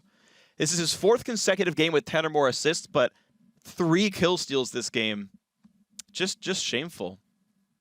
Just shameful for Quan to have killed a champion this game. Really, really awkward, but it's okay. Obviously, Coast 4-0. What a great start to the split for them. And now joining us to talk about the victory on the Rift is the Team Coast mid laner, Peekinwolf. Peekinwolf, man, congrats on the win. Awesome play from you. Tell me how it feels to be on an undefeated challenger team. It feels really good. I mean, I feel like we are going against some of the lesser teams, but I mean, that team is definitely better than what I feel was the last team that we just faced. So I'm feeling really good about it, but I know that's just going to get much harder after this. So you've been kind of around the Challenger Series for a little while now, and you've never really been on a team that I guess you would consider a really strong team. So how does this feel for you being on this team now? This is great. I mean, all of my teams before this was kind of on the lesser extent, and I never really felt that I was going to get really far on any team besides this one. This one has really great players, and some of them I feel are even stronger than me, and I'm just trying to do my best to improve myself, and I feel like I really am improving myself to make sure that we definitely can beat these up-and-coming challenger teams like Renegades and C9T, so we have a great chance of getting to the LCS. Yeah, I actually want to ask you two different questions on that. I'll go one at a time. So we just talked to Cloud9 Tempest, and Lod said that, other than Renegades, you were like the other big test for them. Do you think that's the case? Is like you and C9T and Renegades, and how do you stack up across those three? I think we stack up against them pretty well because our shot calling, I think, is getting a lot better over every single game, and we're doing a lot better. And I'm doing a lot more consistent in the mid lane. I think that consistently, I've been not the best mid laner. I'll just do good one game and not good another. I'm more scared of C9T because I think they're more aggressive than Renegades. And in the laning that I did get to go against Alexich, because I did get to play him when I was on a team before this, it was more of a farm lane, and I think Yasui's a lot more aggressive, and he's a lot more punishing than him. All right, so the other question then is talking to you about your new Coast lineup here. A lot of roster changes, of course, compared to the LCS version of Coast. You mentioned wanting to go back into the LCS. Do you think you are better than that old team? Do you think you, if you were in the LCS right now, like how would this team do? I definitely think we would definitely not get relegated. That's for sure. I think that this team's pretty solid, and we have scrimmed a few teams, and I think we feel really good together, taking off some wins from some LCS teams even. So, feeling really good about that. So, I don't know if you've ever had a coach before, but I know St. Vicious is the coach of Coast. What has he been doing for you personally? Personally, he doesn't really look at individual mistakes, and it's more about team mistakes, which is really nice because there are mechanical errors that everybody makes, and those aren't really important to learn because the players can learn that themselves. So, the team aspect of him telling me like, oh, you should have rotated or you could be pressuring here is a lot more helpful than what other coaches have told me, which is more mechanical stuff that I can figure out myself. Well, it's good to hear that the improvement aspect's going well from the coaching staff. So one final question for you. You're 4-0 right now. Next week you face Vortex. How do you think you're going to match up against these guys? I'm feeling pretty confident going in. I definitely think that they are maybe just a tad below the other two teams that are in the top standings, which is C9T. Even though the first week they didn't have Yasui, if they did, I think they would be inside the top. But they're definitely going to be hard, but I hope that we can pull off a win. I'm pretty sure that we can if we're playing on our best game. So, yeah. All right, well, Confidence, thank you very much for joining us, man. Good luck in the rest of the season. Good luck next week and everything like that. Thank you. All right, well, we're going to take a quick break, guys, at home, but when we come back, we're going to end tonight's broadcast with a bang as Winterfox and Renegades duke it out for tonight's final match. Don't go anywhere. Fireworks! Can't handle you. You gotta explode. I can't handle you. Like magic or something. Trying a little bit too hard here. Nice kick Flash, but I don't think Mash is gonna die. It's a waste of his Flash. Dardoch dies for it. Only one kill picked up. There's a second. Here's the chase down. Pickle runs the third. Indivisible's the fourth. Just a complete massacre, ironically. Dardoch one hit from the end, but Corky shows for the kill. He tries to get Mash. He does so. And actually, it's a bit of a comeback now. Coast overextend. Channel not gonna matter. He actually popped it right in the middle of the fight, but it's a lot of crowd control used to try to stop Nunu. Doesn't matter. Double kill for the Sivir.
Hey everyone, welcome back to the Summer North American Challenger Series. Tonight's final game is almost ready to go. And so, while we wait, here's a recap of yesterday's match between Renegades and Winter Fox. Renegades, of course, 2-0 heading into this one. Winter Fox 0-2, and Winter Fox had only gotten 2 kills all split so far coming into this one. You can see Low Pally in for support, Moon in for the jungle as well, so Winter Fox making a couple of changes to the roster coming into this game. Yeah, and when I was watching the champion select yesterday, it was, all right, we have this Poke Ezreal, we have this Poke Nidalee, we have a Kalista, let's round out our Poke comp with a Hecarim. So it seemed very disjointed when they got that last pick in there, which was Avalon in the top lane, and it didn't really work out too well for them up against the LA Renegades, which still sporting Maple Street, not Jeebus just yet. Yep, so let's get ourselves into the game and see exactly how this matchup ended up playing out. And it starts out with a really badly played Winter Fox lane swap. Hey, Renegade's already there. Don't let your dreams be dreams. Just get to that turret. Do it. Right. I mean, he did it. He did it. You know that game you play in solo queue where, like, if you get to the enemy fountain, you get a touchdown, you get a point? That was the Winter Fox game plan here. Low Pally got the touchdown. For some reason, there's, like, roughing the receiver after the play is done. That's what you see. That's what you don't see in the LCS. That's what happened in scrims when everybody was learning, oh, I can't go to the turret when they get there first as 4-man unit. Yeah. So I actually like people seeing that. Yeah, that's the downside of playing that one wrong. Yeah, now you can see more tower dives. More tower dives. 11 minutes in, Pinoy trying, but he gets picked up, and Avalon jumps in, not on a Maple, but a minion. Yeah, I think Maple would have lived. He had 400 health, and Avalon had no items, but certainly not exactly amazing. Still would have lived, but oh man. Yeah, it is worth pointing out, by the way, Arc Second did have a pretty good game on the AP Ezreal. He's got, he did. By the way, one of 3 smites on his team. Avalon, Moon, and Arc Second all brought smite, and yet the team still got 0 dragons, so awkward. But Alex Itch crushing faces on Rise, 2-0-1. I mean, actually low whisk kill participation, but certainly good cementing damage. Yeah. And one more dive. Kill participation, though. RF Legendary in the top lane. He has just been showing up to all of these team fights, despite being down in CS by 50 against Avalon. You can see he's having a huge contribution. Yeah, 609. He missed out on 2 kills or assists here. Now 709, 16 of 18. Definitely a great score. Winter Fox doubled the number of kills they've gotten all split. It's honestly just been a very, very rough road for this Winter Fox lineup here. Gonna see big individual players. RF, again, talk about him being great. Crumbs, a ton of jungle pressure, 15 of 18 for him. Yeah, and RF did the most damage in the game on this Rumble with very minimal farm compared to what Avalon was bringing to the table. Crumbs had the flanks to start all of the fights off on the right foot. And then Arc Second, this guy was on TSM Darkness. He was always struggling. You saw his score there, 1-1-1. He didn't die until 38 minutes in, and he did the most damage on his team. He did more than 50% of his team's damage. He was at 55% of his team's damage. Next highest person was Pinoy at 14% of his team's damage, 16%. Yeah. Everybody else averaged about 11% of the team's damage. This guy is doing so much work. It is a poke champion, so it's slightly inflated. Sure. But the same performance, 1-0-1 for the largest part of the game, and he's just trying to CS. He's trying to poke. He's doing his damnedest to try and make something of these games, and it's still not all coming together. Yeah. Arc Second, he was on that previous team I talked about, TSD. Pretty much the same story. Yeah, they got 2 wins total. They went 1-1 with CLG Black. I think they went 1-1 with Fusion because everyone went 1-1 with Fusion back then. And they won a tiebreaker. Here's a 5th place team. They barely squeaked back in. Of course, Arc Second moved to Winter Fox, and it hasn't really been good for him yet. Unfortunately, up against arguably the best team in Challenger, and we'll see just what these guys pick for themselves. Vermilion does not get her Thresh. No big surprise there. No Rise for Alex, no Urgot for Maple. Otherwise, just the standard sort of A-list bans from Renegade. Yeah, the Rise, that was kind of a curveball yesterday. When I saw it locked in, I was like, I don't think that's RF. I think that might be Alex H picking up that Rise for himself. It does a lot of damage now on 512 in comparison to what it was before, which was a perma-root bot and trying to 1v1. So putting it in the mid lane and having it be a consistent damage source with that no spell kind of lockout, the 0.25 seconds on the passive, he's just an absolute machine gun with a lot of damage. Yeah, so Alex not being allowed to play that. I mean, back in the Gambit days, he was known for his mid lane Rise as well. It's just likes the assassination, likes the sort of upfront damage type champions. The Renegades. assassin rise. Essentially, right? If he reaches you, he's going to probably kill you. Fizz is the final ban here from Renegades and Winter Fox. Now, it's interesting because they actually had played mid Ezreal as a second round red side pick. It was their 4th champion after Renegades had picked 3 themselves, so it seemed like a slightly lower priority champion. But here, Winter Fox considering first picking it. Yeah, it's quite possible. I wouldn't be surprised to see it get picked up here by either side, but swaps over to the Rumble. Possibly, yeah, they're going to take it away from RF. Okay. Haven't seen it in Avalon's hands just yet. It is his most played in solo queue, though, so a little well-versed in that champion. I want to see what RF picks in response to this. He's played 2 Rumble games and a Kennen so far out of the 3. Yeah, a lot of mages. Mages are always fun to watch. It's cool to see. Team fight mages. Yeah, absolutely. I mean, there's really no other great kind of mages top lane anyway. Like, I feel like all the mages in League are mostly team fight oriented. There are some that are like assassin oriented. Yeah, I guess LeBlanc would stuff, be one of those, but like no one plays those guys top lane. So, okay, you're right. I rescind the point. Team fight mages it has been for RF. We'll see if he plays another one, but right now they get the quick pickup onto Callista and the Rek'Sai for Crumbs with no jungle bans.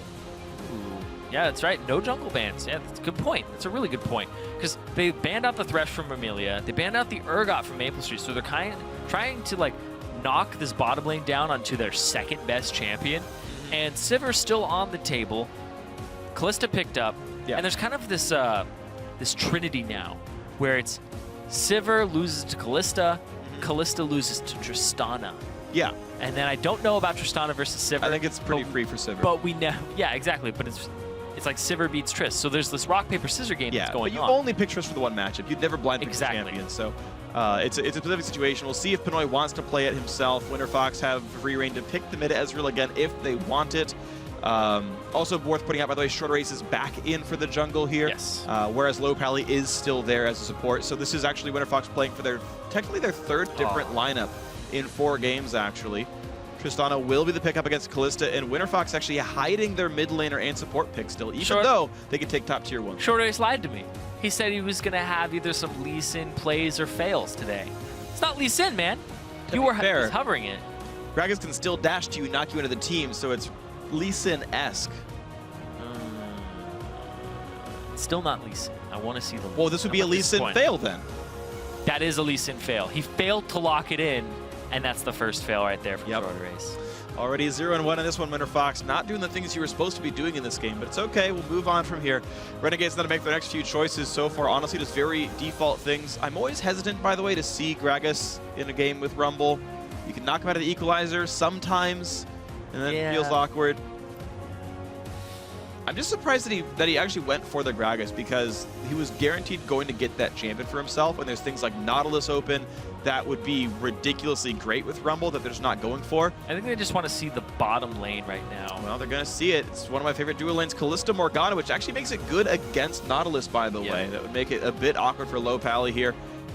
And of course, you can toss in the hard engage, so Renegades can set up fights very easy for themselves. Yep, and they picked up the Kennen, the flank TPs from RF. He already played it once, went 2-1-3 on it previously, up against Cloud9 Tempest for a win.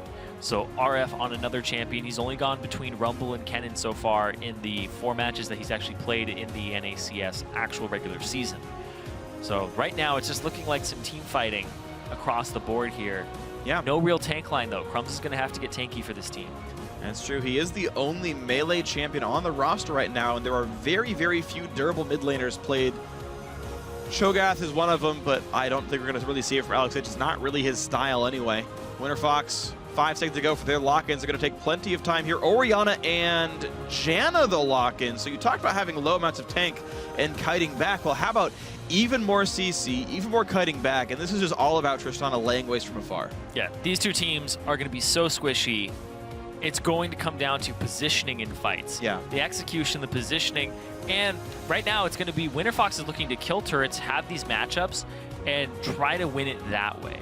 And keep in mind, if Winter Fox lands a Shockwave, whoever gets hit probably just dies right off the bat. A bunch of squishies, Shockwave and Equalizer, but be that champion. If Kennen ever does get backline access with the flank, Kennen's going to knock him back, right? Yeah. There's so many things here. It's not just the Janna, it's Tristana on top of it. And the Gragas. Like, there's no way RF is going to be able to reach this backline if they're playing it correctly. Yeah, you can Black Shield, and then as long as Janna doesn't go first, like Gragas could break it, or Tristana could break it, or Ori could break it, but still it's a coordination requirement, and all you need is a second and a half and the entire team gets stunned. So there's a window where the Renegades comp can lock Winterfox down, but generally speaking, it should be hard for them to make their composition work. Last choice for Renegades, they looked at Jace, they are going to go for Varus, so they have some kind of long-range reach now. Kallista's stuck being moderate range, but Kennen and Varus can poke a little bit. So disengage or not, there are some tools here, and in fact, Winterfox does not have poke themselves. So playing at that sort of distance, Winterfox engage kind of sucks. They're getting out poked, but they also get out all in. It's weird. There's weird mixes back and forth of what these teams can actually do. Yeah, if either of them land a binding chain of corruption, they can start a fight. They have pick inside of this team fight. So Alex, that last pick I think actually works out really well for them, because you don't want to pick another mage that allows us so that they just have to build MR on the Gragas, and then the Kennen basically does nothing. So I like that physical damage pickup there. It's funny because I was talking to their coach Hermes, who was telling me all about, I was like, Alex used to be about all these assassins, right? He used to just play assassins and love them. And now apparently he's all about the Ziggs. He's all about these champions that annoy people. He's about the poke now. All right. And I was like, that seems like a really weird shift, because he even went on record saying he hates Ziggs meta. Well, here's a guy he loves who's, it. to be fair, here's a guy who's like most played in solo queue is Yasuo, and played at great effect yesterday on Wednesday. So as much as he says he's all about the poke, the guy who's played Yasuo and Ryze for half his games makes me think, you know, he's about a lot of things. Yeah, apparently brings out his dark side. You get a lot of Alex cackles. Alex cackles when he plays Yasuo. All right, you know what? I'm okay with when that. he plays poke champions. Oh, when he plays poke When he champion. pokes you out of Oh, I lane see. and you can't really do anything about it, he gets his cackle on. All right. Don't know about his cackle, but Welcome. You know what's ironic, by the way? No one on this Renegades lineup is going to build crit, and yet their tag is RNG. they took it out of the game. They took out the RNG. Oh man, Crumb's playing one of the noisiest skins in the game. This is the first time I've terms of seen Pool particle Party noise. Rek'Sai, actually. It is so absurdly noisy in terms of particle noise. Everything just splashes. Everything splashes. Well, Crumb's going to have a lot of splash damage this composition. I mean, it's all about the AoE in the first place with the Morgana and the Kennen here. Oh man, this skin, just everything. The Q splashes in a circle. You unburrow and it's just. You make tunnels and they splash on either side. Yeah. You ulti and it's a jet ski. And it's so loud. Do you like his splash art? Do you think it was painted with watercolor? Oh man. Minions have spawned. That was good, actually. Those are good. I'm proud of that one. I love it when you're kind of like, those were actually good for yourself. Because I do it without thinking, and then I go with retrospective, like, actually, that was good. that was- Autopilot brain was on it today. autopilot brain is mostly how it goes for me. I've all right. noticed. Yeah, because autopilots are so accurate. I don't know. I think a lot of that's actually. Why do you think commercial airliners go for autopilot? That's actually probably true. I think more errors happen when pilots are actually in control. Self-driving cars one day. Avalon gets solo XP for the Gromp, as he and Shorter is going to go ahead and duo the blue buff. Looks like they just really wanted to make sure Avalon could get ahead here. He will be tanking the blue buff. If he sees someone go top lane, he can TP. In fact, he realizes, yeah, wait, I should be TPing top lane. Yeah, both Avalon junglers are doing it. Avalon did it really late, though, is the thing. He could have done it immediately after Gromp, after realizing both dual lanes were down there, because a ward from Winterfox's dual lane saw where the 2-on-2 was, and then Avalon showed up late anyway. RF's going to be a little bit afterwards. He shared 2 camps. Scrum splashed around to the jungle, but a few minor communication issues. Avalon, of course, playing on an English-speaking team as a Korean citizen can always be a bit difficult. His English not perfect, of course. Wave clear from Pinoy and Low Pally. I actually really like Trist, Janna as a lane, by the way, now that Trist has real AD ratios. It just really wrecks people with the E auto attack. The reason, and part of the reason I really like, part of what makes Janna support good is that she's very good on auto attack reliant champions. She's basically an enchanter, right? She makes you better at what you're already going to do. And when you're already auto attack centric, and Morgana can't stop auto attacks by basically design, it furthers the matchups imbalance of the Tristana Callista lane. I like that. The enchanter. Yeah. if you're gonna like talk about kinds of supports, you know? Yeah. I was thinking, I was like, oh, what are other enchanter types? I'm like, Nami's probably a little bit of an enchanter, but she does a little bit of everything. Yeah. Lulu would be one. Yeah. She's mostly about buffing someone. Oh, now you're just making it so simple. Now I'm just like, oh, they're buffing supports. I was like, enchanter just sounds like such a great term for these supports. Well, I mean, but specifically, like, making them do their job better, right? Like, Shyvana goes in and gets wild growth. Like, that's an enchanted dragon. If it wasn't already magical enough by being, oh my god, they're red too when they're on the enemy side. Ah, the red, the red little lifesavers. Cherry flavored. Because lifesavers are a candy. Yes. I always wondered that when I was a kid. I'm like, why are they called lifesavers? Oh, because they look like. Because they look like life preservers, yeah. Exactly. To be fair, I didn't know that either. I can't really blame you. Maple Street took a free E hit right there. Should have known that Radius is massive. Not that it's going to really matter that he can lifesteal back up with the Doran's Blade. So yeah. Renegade's sitting on a very small minion lead here. Avalon actually also pretty screwed. He's getting zoned away from a bit of CS, so it's going to freeze back towards him, so not a big issue. I guess push back towards him is the better term for it. Oh, Arcsecond took another Q. Alex Fitch with a solo hit. Going to Fog to throw it from Fog, so you can't see the exact trajectory of it. It's an old Morgana trick, but Varus Q is so much longer range and not blocked by minions that it's just even better for him. Back when mid-Morg was a thing. It became a thing again for a little bit. I was scared. Yeah. I actually wonder, what is like the requirement for like becoming a thing? Just like existing versus being popular, you know?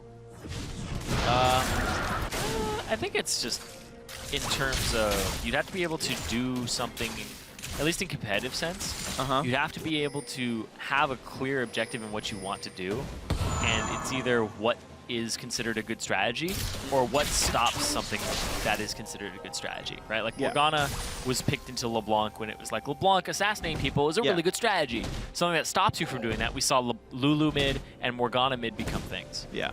Because the question is like, is Master Yi a thing now since FLICKR played it twice? Probably not. I think it's been played more than Morg mid this year, to be completely fair. Probably. Probably. I mean, if we said Morg mid's a thing, Master Yi is more of a thing. This year, I'm not so sure. I don't remember many mid Morgana games. Well, we had one at MSI. Okay. And I think we've had more than that since then. Or before then. Whatever. But anyway. Yeah, Master Yi mid, like Aurelia mid is now a thing because it works well against Azir and it has some team fighting, right? So that's a thing. Master Yi mid is just a FLICKR thing. I mean, many things are FLICKR things. There's a difference between a thing and a FLICKR thing. Is it though? Because everyone just copies FLICKR. Like, really, how many things are only FLICKR things? Yeah, because that's because people go, oh yeah, this is a FLICKR thing. I mean, it's a me thing. It's a my thing. Yeah, you made this. I made this. I made this. I made this. Well, we're sitting on still a small gold lead. Top lane winning by a bit. Mid lane equal. The quote-unquote counterpick from Pinoy and Low Pally actually not going as well as you would expect. Pinoy actually he's missed a number of CS on camera. Even though he's able to chain push, it's not too hard for Kalista Morg to last out under turret, especially with the Sentinel passive. Gotta say, just wait clearing safely. Winter Fox are slowly losing out in terms of gold and CS. Ever so slightly. Avalon's gonna miss some of this wave. Man, being down 500 CS just from laning phase, no kills, no turrets or anything, pretty big. Yeah. Gold value-wise, it's pretty much entirely in the top lane, a 300 gold lead specifically for the top laner here. Yeah, he put it into a null magic mantle as well.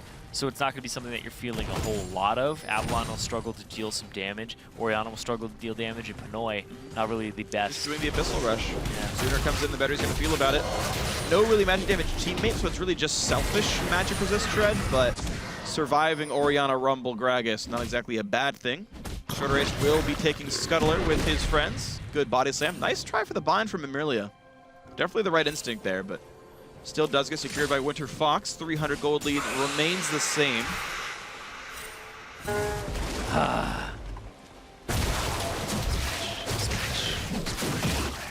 You know what's great? Not this one, but I love that song. Wow! Why are you such a hater? All right, you ready for an obscure reference or like a really forced reference? Oh my god. I'm casting with you for the day. If you have to ask me that, then I wouldn't be here. You know the Beatles? Hold on. Avalon. Oh, great flash knockup. Will flash the wall to stay safe. Stun comes through right as he flashes, but flash for flash, Crumbs burn his to get Avalon. He's going to look for a shorter race blue buff. Shorter does not have smite. He doesn't want to risk it getting taken. He wants to give it Arc second. Will do so safely. Crumbs did not want to go in for that. He didn't have smite either. Oh man, I forgot to mention, it has almost like violin, Jaws music when you tremor sense somebody nearby. Instead of the actual just like underground growling sound. Again, Arc second. But yes, your obscure reference. Yes. So, all right. This is forced, so it's not good.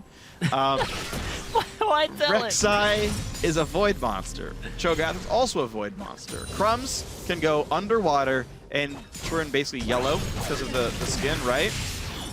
And if Cho'Gath were to eat you, you would be inside the void monster. Beatles made a song, We All Live in a Yellow Submarine. These all come together to where the Beatles made a song about Pool Party Rek'Sai.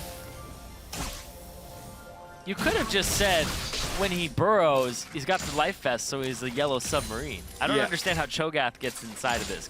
Because... But that would be the yellow submarine actually, no, side Crumbs, of Cho'Gath. No. Oh my god, sorry, I did it wrong. Yeah, whenever Crumbs presses W, he's in a yellow submarine. Done. Or he becomes a yellow submarine. Either way, it's great. The reference is there. We got it. This is going to be a 3-minute long video to get the reference out properly. But we made it, boys and girls. We made it. 3 minutes. I don't even know if it was 3 minutes. It felt like an eternity, though. If I had 3 minutes, if they said I only had 3 minutes to live, I would relive those 3 minutes. I'm really happy that you because it was so painful. It felt like forever. Shorter race looks for the explosive cast. Can't break the black shield in time to knock Remilia into the team, though. And really just a lost ulti from Shorter Race. Still good damage out of Remilia, but all is well. Pinoy on BF sword. Same for Maple Street. We're going to have to follow that Rek'Sai just once this game when he ulties. Just he's in a yellow submarine. Look! It's a yellow submarine. We all live in a yellow submarine. I was like, he's going to start singing, isn't he? Oh, God. Save us. All right, well, Crumbs does counter the jungle by seeing that Gragas is bot lane. Quick optimization there, ulted to get to that side of the map as well. Rumble making his way top lane. Avalon's doing that. Wolves taken as well. Yeah. Jet ski, that looks awkward. I don't know if the observer was spamming pause or if the computer was spasming. It looked weird. Replace that computer. Oh my god. 2-on-1. Avalon top lane, no flash. And equalizer or not, looks like water does not beat fire. Crumb's gonna land the Q. No juke for Avalon. First blood for RF. And Renegade's now up 1600 gold from the laning phase and ganks. So, what was that jet ski? It was... It's a stop motion jet ski. What do you want? Oh my god, our budget is getting very pinched in Challenger. No, dude, it was just a really cinematic 3 FPS jet ski. 3 FPS jet ski. I thought FPS is supposed to go up with quality. No, it's got to be cinematic, right? Stop motion's an art form. It's kind of like looking at a comic book.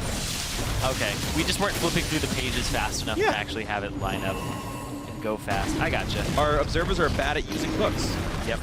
Sometimes your thumb gets tired if you do it for long enough. It's game 3. Well, bottom lane outer turret did go down. Despite the CS being about the same, bot lane did get pushed through, and the Winterfox duo lane knocked that outer turret down. They turned it into a dragon. There's definitely some good things still happening for this Winterfox lineup, but the problem is all of that and more already happened to the top lane thanks to Renegade's RF and Crumbs. Yeah, RF was already winning that lane in CS. Crumbs goes top to try and exploit that lane. Does so. Exactly. Does so immediately. RF Abyssal Scepter completed. He has his TP still. He's about to have his Slicing Maelstrom again. There isn't a whole lot to fight for, though, just yet. Yeah, well, the Dragon taken down by Winterfox thanks to Crumbs showing up top lane without the ulti. It was, a very good adaptation by them, and we're still seeing objectives traded pretty cleanly. but it's an 1,800 gold lead because of that first blood being 600 of it and a lot of farm and a lot of lanes, making Renegade fans feel good. Top. And he's going to find Avalon. Lands the knock at the flash engage from RF just to make sure he dies. Oh man, Avalon's flash isn't even up yet. Now it is. He would have died even if he had it, I'm pretty sure. Renegades get their second kill of the top lane, 2-0 on RF. His Cannon having a much better early game than it was last week, where he saw him have to freeze a lane for like 5 minutes to catch back into the game. But he's already great. Yeah, top Cannon is a champion that sits in a spot where if you have a game where you get shut down, there's really almost no avenue for you back in, and you become a stun bot. But when the Cannon is ahead in CS and gets some camping, you just annihilate the entire game. You show up to a fight with Slicing Maelstrom, you are going to shred every target that gets hit by your ultimate and your W. It becomes an absolute monster. And the fact it's the only AP threat on this team and it's been camped for is big for Renegades moving forward. Yeah, it's going to require Magic Resist at some point from this team, and going for Locket just delays other items. So, scary things Crumbs wants to steal. Not quite in smite range, though, and the blue buff will go safely over to ArcSecond. Alex, though, alone time with the turret. He's going to pick it up for himself here. Yeah. The second turret solo killed because they were getting that blue buff. Crumbs kind of just delayed them and messed with them a little bit just so Alex can get pressure. And Alex had already made ArcSecond blow his cleanse off of a nicely aimed tendril, chain of corruption rather. Turret takes a lot of damage, though. Pinoy still able to play the siege game. Janna just so good at knocking these turrets down, of course. Keeps the turret score the same, but it's still practically a 3,000 gold lead for Renegades, though. Maple Street, even if the turrets aren't dying all that fast for him, his other teammates are doing that, so it's fine. Yeah, it's true. That is very true. Maple Street is pretty much just almost going back to the days where all he would do is split push a wave, 1-3-1 or 4-1 and be the split pusher. They're putting him in the solo lane up against the top laner while Vermilion is roaming around and trying to make plays with this Morgana. But Maple fares well in those situations, especially against a Rumble that really is down 40 CS in comparison to the AD carry. Individual gold-wise, Maple Street is up about 800 gold over Avalon, and level-wise, it's, okay, apart by 1, but Maple being level 9 is fine, and both this being done means he can fight really easily, so yeah, not an easy matchup for the Rumble player here. If Avalon missteps, he gets chased down and dies for sure, thanks to Marshall Poise and Rend. And so it means that there's very few places that Winterfox can really go. They've yet to be able to push the lane with Alex Itch in it, because Varus is a great wave clear champion. He can poke people back as well. So the only 2 outer turrets that they were entitled to have been taken. Now what's left for Winterfox? Yeah, Winterfox is going to have to push up or go mid, but mid is really hard to siege against that. And you're seeing the kind of defense here for Winterfox. They're not even assigning lanes very well. The AD carry is still top lane with nothing to push for. Oh, Rumble had to burn Equalizer, and no one's still bot lane. They're just going to die next wave. The Winterfox is not allocating resources even close to correctly. Avalon backed for Sork shoes and like some other goodies, but he's going to lose the turret for it. Yeah. Top lane gets pushed in a little bit by the Tristana, but RF's going to be there, able to defend it, not going to lose top lane tier 2. Oh, okay, this is the long con. Winterfox are going to actually try to play for the push onto this Kennen, but Shorter's going to walk through a ward while doing so. Pinoy's not sneaky either. Yeah, and Morgana's coming to spot this Janna. This is not going to be a successful dive here. RF clears the wave too fast. Shorter tries to knock him in, doesn't even get anything for it. Once again. Spends the ultimate, but get anything for it. RF, though, RF is at a great point in his build. He got distortion boots fairly early. But Avalon is not in a great point. He's still one good Maple Street, and Crumbs showed bot lane. And look at the difference in effectiveness of the same plan. RNG send 2 guys bot lane, Avalon zone. Winterfox sends 3 guys top lane. Nothing happens because they didn't push the wave into the turret. They didn't allow themselves to dive RF. They went for a bait that didn't even happen because it was already warded. And the mid-game plans for Winterfox really falling apart. Yeah, and even just given those 2 different scenarios, Avalon didn't have his ultimate, didn't really have any fighting power under a turret. RF could have popped his ultimate, and it still would have been most likely a close fight if you were diving that turret after that Kennen, because the stuns just keep you locked up and keep him alive longer. Ooh, ulti on a short array. Low probably flashed away from it, so they will stay alive, but Flash lost. Crumbs able to smite the Raptors away. Renegades continuing to grow. Advantage has 5,000 gold lead for them. They're basically untouched by Winterfox. Winter Fox have been struggling all throughout their games to even get kills. They only have 4 kills to their name. Yeah, and this is their 4th game in Challenger so far. And look at the farm difference. Shorter Ace is down 40. 2,200 gold under Crumbs. Like, that is a ludicrous gold difference. Okay, it's 2 assists, but like, that's just getting out farmed yet again. We saw the same thing happen in the Winter Fox vs. Coast series. Shrimp completely crushed Shorter Ace. Crumbs doing the exact same thing here. He's gonna try to go for it against the Callista. Shorter. All right. There it is. No chance. Not going for it. Yeah, and like you said, that gold difference, is it 2,200? Yep. 2 assists, 2 turrets. but That's then like the rest. 500-ish gold. Exactly. It's almost nothing. There's a big 1,700 chunk, of farm. big chunk of that 40 farm is going to add up to about 1,500. Ooh, not even a sombrero, just a... Ooh. What do you call that? A whiffed ulti. Well, like, I want a cool name for it. Come on. Supposed to help me out here. Sombreros when you do it on yourself. I know. Is it like a sprinkler system or something? I don't know. Either way, it wasn't a great ultimate. Good dodging by Renegades. They continue the siege. 4 turrets picked up, and they've already knocked down bottom lane tier 2 thanks to Maple Street split pushing. 179 CS on him. RF at 163 also doing great. The mid lane siege actually succeeding with Shockwave down. They don't have to be afraid of Orianna. And with good black shields, they shouldn't be afraid of Gragas either. You can see exactly that. This turret is 1 or 2 waves away from dead. RF still pushing top lane, and being ranged, he can actually knock that turret down against Rumble pretty safely. Blue buff, constant poke here from Alex Siege on the side. They always have RF flanking as well. They have wards on both sides of this turret. If they want to dive it, he'll just TP onto one of the sides or walk down. Winter Fox, I don't know why they're even near the turret right now. There weren't minions to hit. They took a free arrow from Alex Siege. We try one more time. Janna shields on. Alex looking to poke. Winter Fox realized, yeah, we can't do anything. Turret number 5 earned just by sieging. Simple sieging from Renegades. The sight stones, the wards, all the vision they have on their sides. Because the only way to really deal with the poke comp that's being executed well is to flank it and actually get an engage on it. And your engagement power is Shorter Ace. And that's been unreliable. Black shields are just missing spells. Stop it. So Stopping it, yeah. we talked about how Kennan's not going to make it to the back line. He just has to continue to split push. Yeah, He has because to the Alex siege is perfect. Exactly. Jinx. He's a good champion. Uh-huh. He's a great champion. Yeah, huh? He's not in this game, though, so I don't know why we're talking about it. Because we said the same thing at the same time, which is what Jinx is. Well, Maple Street about to hit Hurricane. Money-wise, he's 300 gold for being able to buy it outright. I always get a little confused when I see the recurve bow. Like, that could be Hurricane. It could be, Ruin King Bloodthirster. King. Now with the extra dagger, bro. Yeah, the extra dagger gives it away. Yep. The Wit's End. Oh, man. A Wit's End. Uh-huh. Like, I wonder how good Wit's End Static Shiv Hurricane Callista is. Just magic damage effects for days. Wit's End Runance. And Shiv, don't forget the lightning. Uh-huh. It's I don't probably know. horrible. Don't do it. Do it. No. Don't I let said your don't dreams do be it. dreams. Don't let your memes be memes, bro.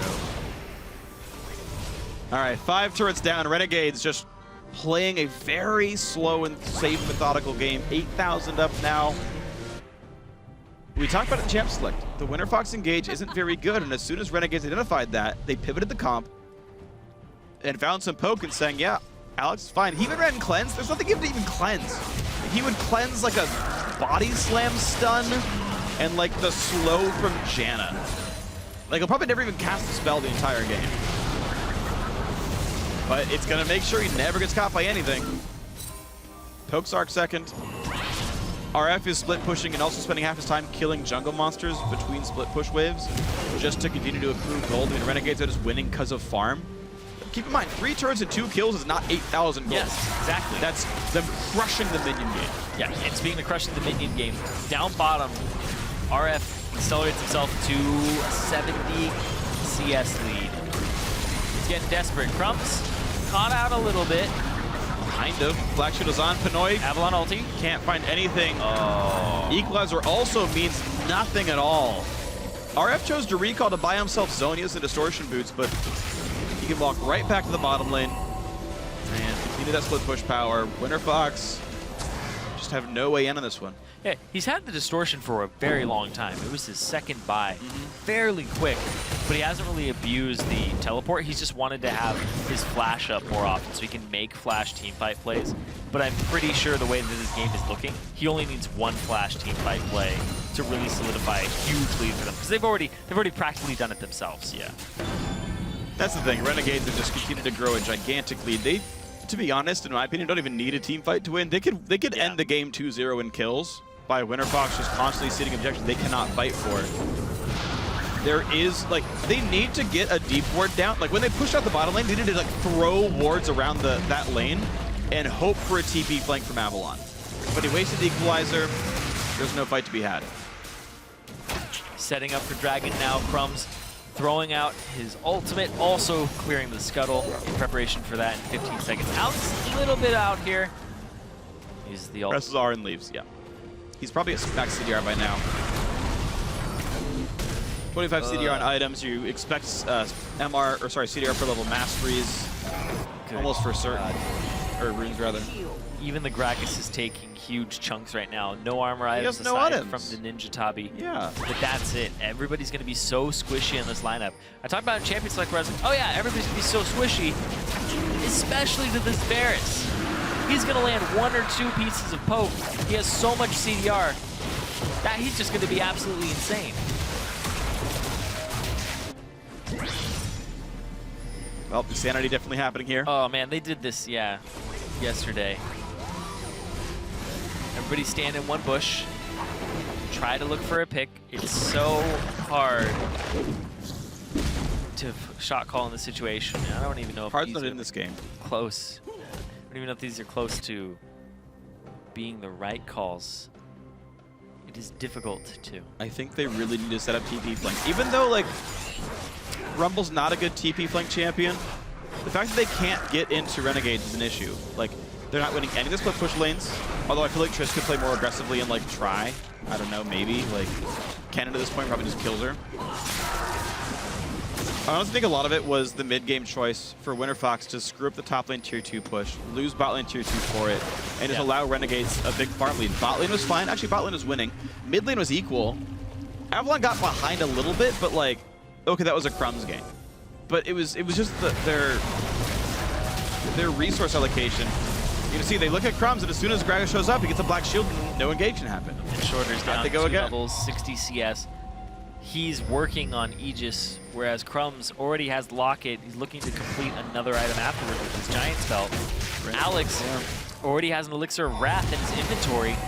Muramana completed. He's ready to go. And sadly, Renegades have bought some crit. Yoa's Ghostblade, the RNG has now joined the fray. Just a little bit.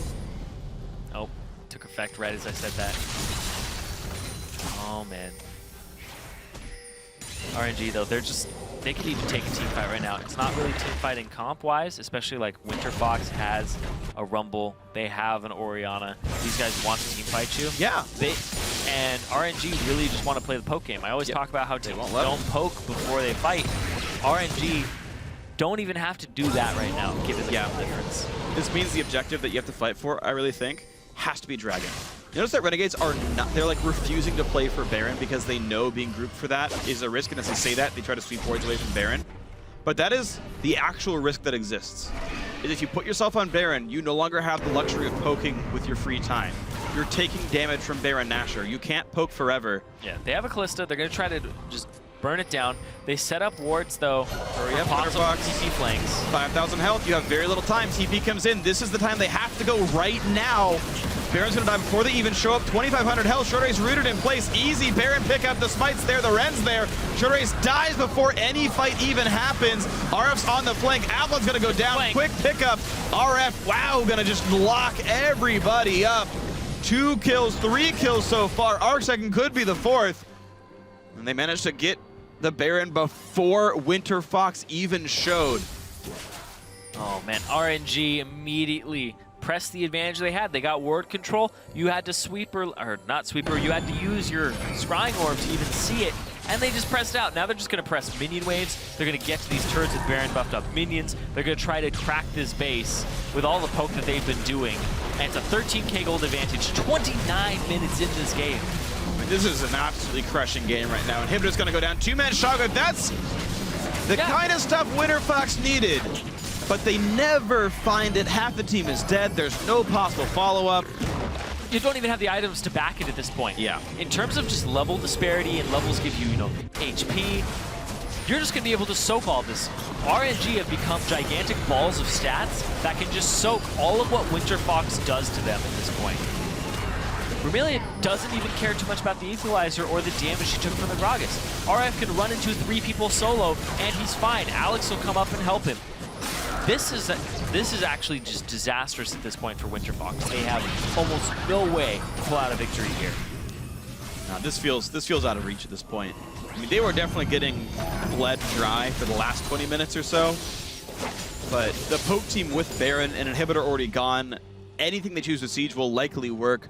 Once again, it's Winter Fox hoping for the miracle shockwave. I mean, it is a Wombo team, and actually, wow, that could be the kill out of Maple Street. Explosive cask into the explosive charge will be enough to get a kill. Winter Fox bought a little bit of time, actually. Avalon popped Zonia's. He's able to walk backwards, and this will give a full minute for Winter Fox to shove their waves back out, get a little bit of golden experience, and hope the next fight goes well also. They'll close the gap by about 1,000 after that. Yeah. It's still a huge gap. Baron buff will be off by the time that Maple's up and they're able to shove out as 5 again. But before that, they have to split shove. They have to just abuse this. Ooh, man. Yeah, everybody's so squishy. And he's almost full build. He's got that Elixir of Wrath still on him. Yep. And Alex going for a, I would assume, Bloodthirster next item just to add more really strong ability damage. Get better and better and better. Drag it up in 20 seconds here. Should be easy enough for Renegades to get. Maple Street's back alive. Plenty of time to set this one up. The Baron risk did pay off. They got an inhibitor for it and a team fight. Movement speed Dragon doesn't really matter much for them. It just means that it's one off the table in case Winter Fox wins a fight, and if the game really does go forever, eventually Dragon 5 happens. Renegades have been actually fairly safe in their calls. The Baron was a little bit risky, but their ward control was enough to make sure they could peel off in time. Very reserved in the calls. Not going for the fights, but I like to see this with the poke comp that wants to switch. I like seeing that, because too many people think they have a huge advantage with poke comp and they just try to go for it, and then it ends up biting them. 13k gold advantage, but we saw there, you could still get picked off by Pinoy with some crits.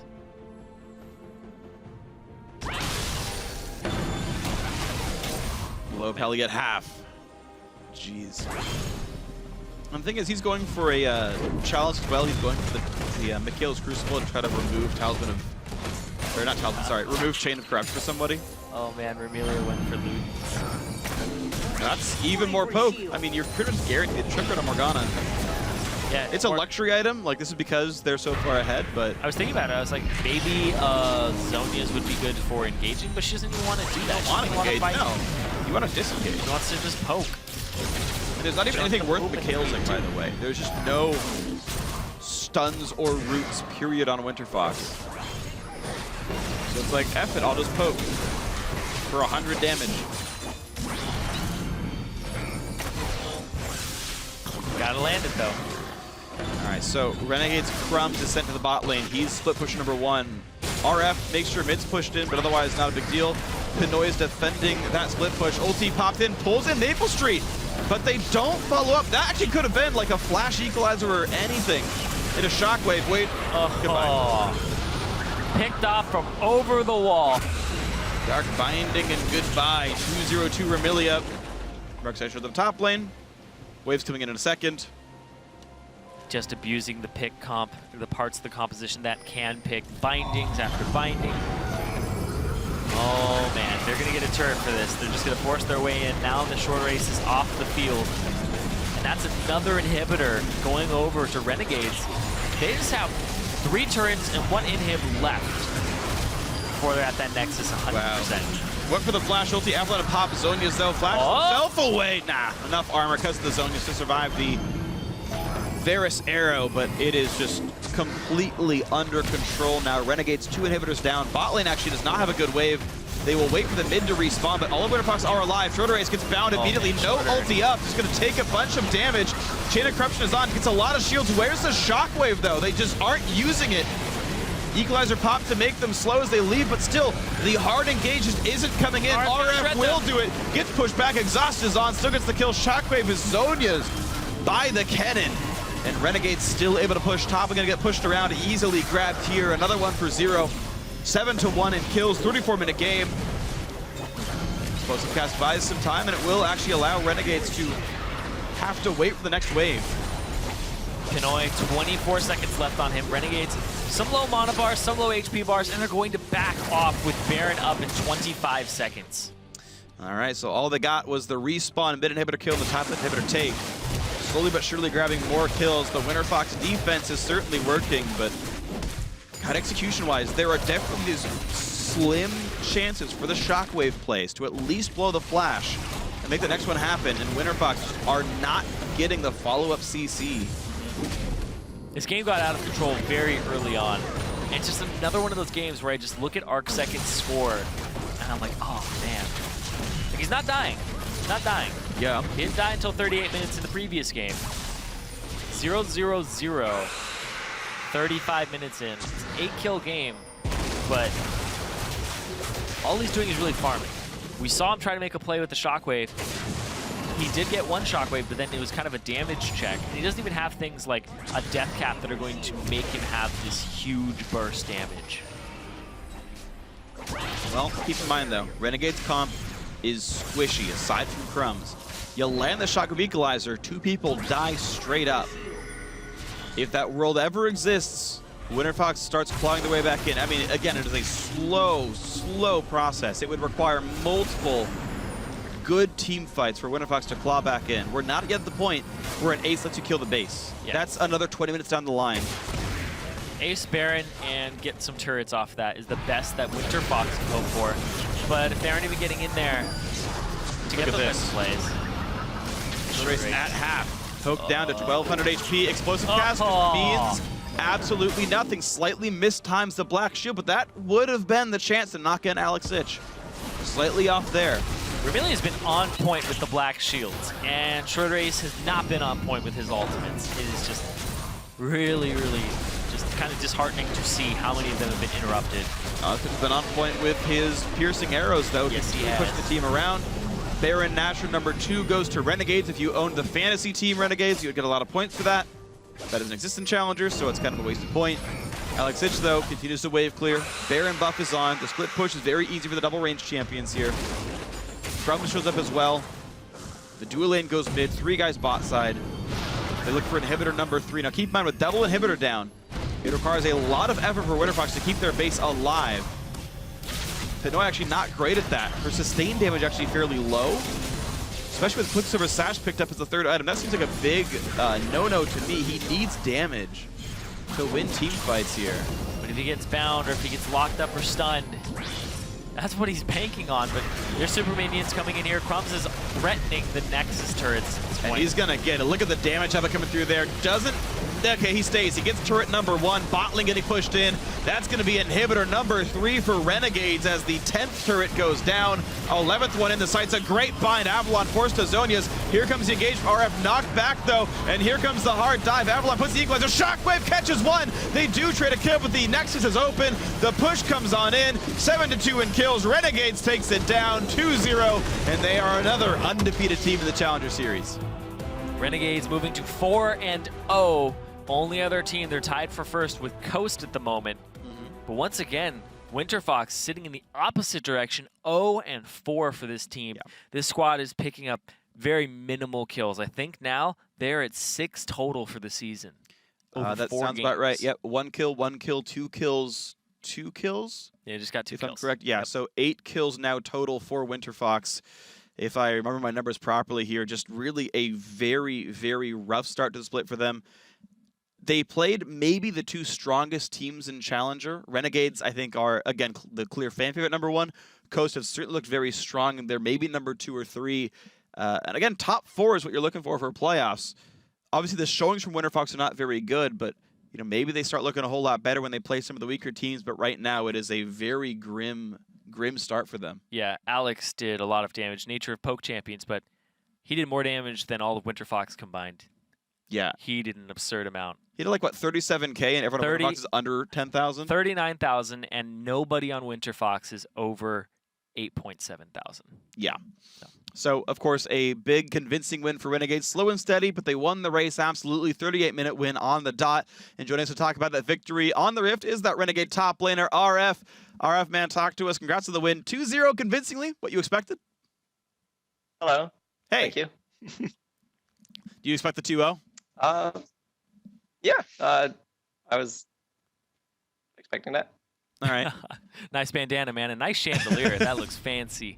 But Thank you. So, RF, man, you were a top laner who was really known for his streaming, and then you wanted to get involved in the challenger scene, and now Renegade seems to be the team for you. Why is this the team that you wanted to be on over everything else? Well, not a lot of teams have given me a tryout to be the top laner for their team, so Renegades kind of picked me up when we were misfits, and it just kind of worked out for us. I was hyped to be on this team because there's a lot of potential in here, like Crumbs and Alex, and also our AD and Marietta. So it just overall was a really, really high potential team. So pretty hyped to be on it. Yeah, of course, you guys are certainly very good. 4-0. You mentioned actually right away, you're like, yeah, Crumbs and Alex are like the big stars there. What's it sort of like to be on a team where like there's clearly very big stars? Do you feel like you have to like try to keep up with them, or are you just like part of the team and it's all the same? I find it motivating because you can always rely on them to do well when it comes down to games that matter. So it kind of motivates me to be a lot like them, or try to be at least. Yeah, I mean, you certainly did really well for yourself. The Rumble play was great, or sorry, Kennen play was great. 3-0-2. Both were good. Yeah, true. Yeah, your Rumbles earlier have been awesome. So I want to ask you then about next week's matchup. You're up against Imagine, who I believe right now sit at 2-2. How do you think you guys match up against them? I think we'll do great, mainly based off our performance against C9T, and also this was a pretty confident win. Over Winterfox, of course, they have a little bit of issues with the roster and such, and so did C9T earlier. But I think we'll do great, especially at the pace that we're going. So I want to ask you a final question here. You guys played against C9T without Yasui, and you guys have yet to play against Coast. Who of those two do you think is actually your biggest competition in this tournament? Coast has been looking great. I think they'll be a harder team to beat than C9T as of now, because I'm not sure who they practice with, but of course their roster issues are big, and it kind of makes C9T a little bit weaker. But as of now, probably Coast. We'll see by the time playoffs come around. All right, we'll see how that Coast matchup ends up going later on in the season, maybe in playoffs. RF, thank you very much for your time. Good luck with the rest of the season. Thank you. Thank you. Bye. Sure. Of course. See ya, man. So 2 weeks of the summer season are completed. Here's where the teams stand. Tied for first place, Renegades and Team Coast, perfect 4-0. After that, Cloud9, Tempest, and Imagine at 2-2. Now, also in the bottom, Vortex and Winterfox still 0-4. No wins for them. Very mirrored table, but it's kind of what you expect here with, so far only 2 weeks into the season. Yeah, and there's more Challenger action next week when Renegades kick off the broadcast against Team Imagine. After that, it's Cloud9 Tempest battling Winter Fox, and we'll end the day with Team Coast versus Vortex. Those are going to be some very fun matches, but in just about 12 more hours, esports resume with Berlin, Germany streaming European LCS Week 6. Up first, Gambit Gaming against the Copenhagen Wolves, followed by Rocket versus SK Gaming. Then Giants will attempt to tarnish Fnatic's perfect 10-0 record. That all starts 6 p.m. Central European Summertime, 9 a.m. Pacific. And that's going to do it for us here today in the Challenger Desk. We'd like to say thanks again to our guests, Lod, Pekin Wolf, and RF. And on behalf of myself, Zyrin, and the entire live broadcast crew, thanks for watching. Good night. GG. Fireworks! Fireworks and explosions! RF's on the flank. Avalon's gonna go down. Flank. Quick pickup. RF, wow, gonna just lock everybody up. The hard engage just isn't coming in. RF will do it. Gets pushed back. Exhaust is on. Still gets the kill. Shockwave is Zonya's. And here comes the hard dive. Avalon puts the equalizer. Shockwave catches one. They do trade a kill, but the Nexus is open. The push comes on in.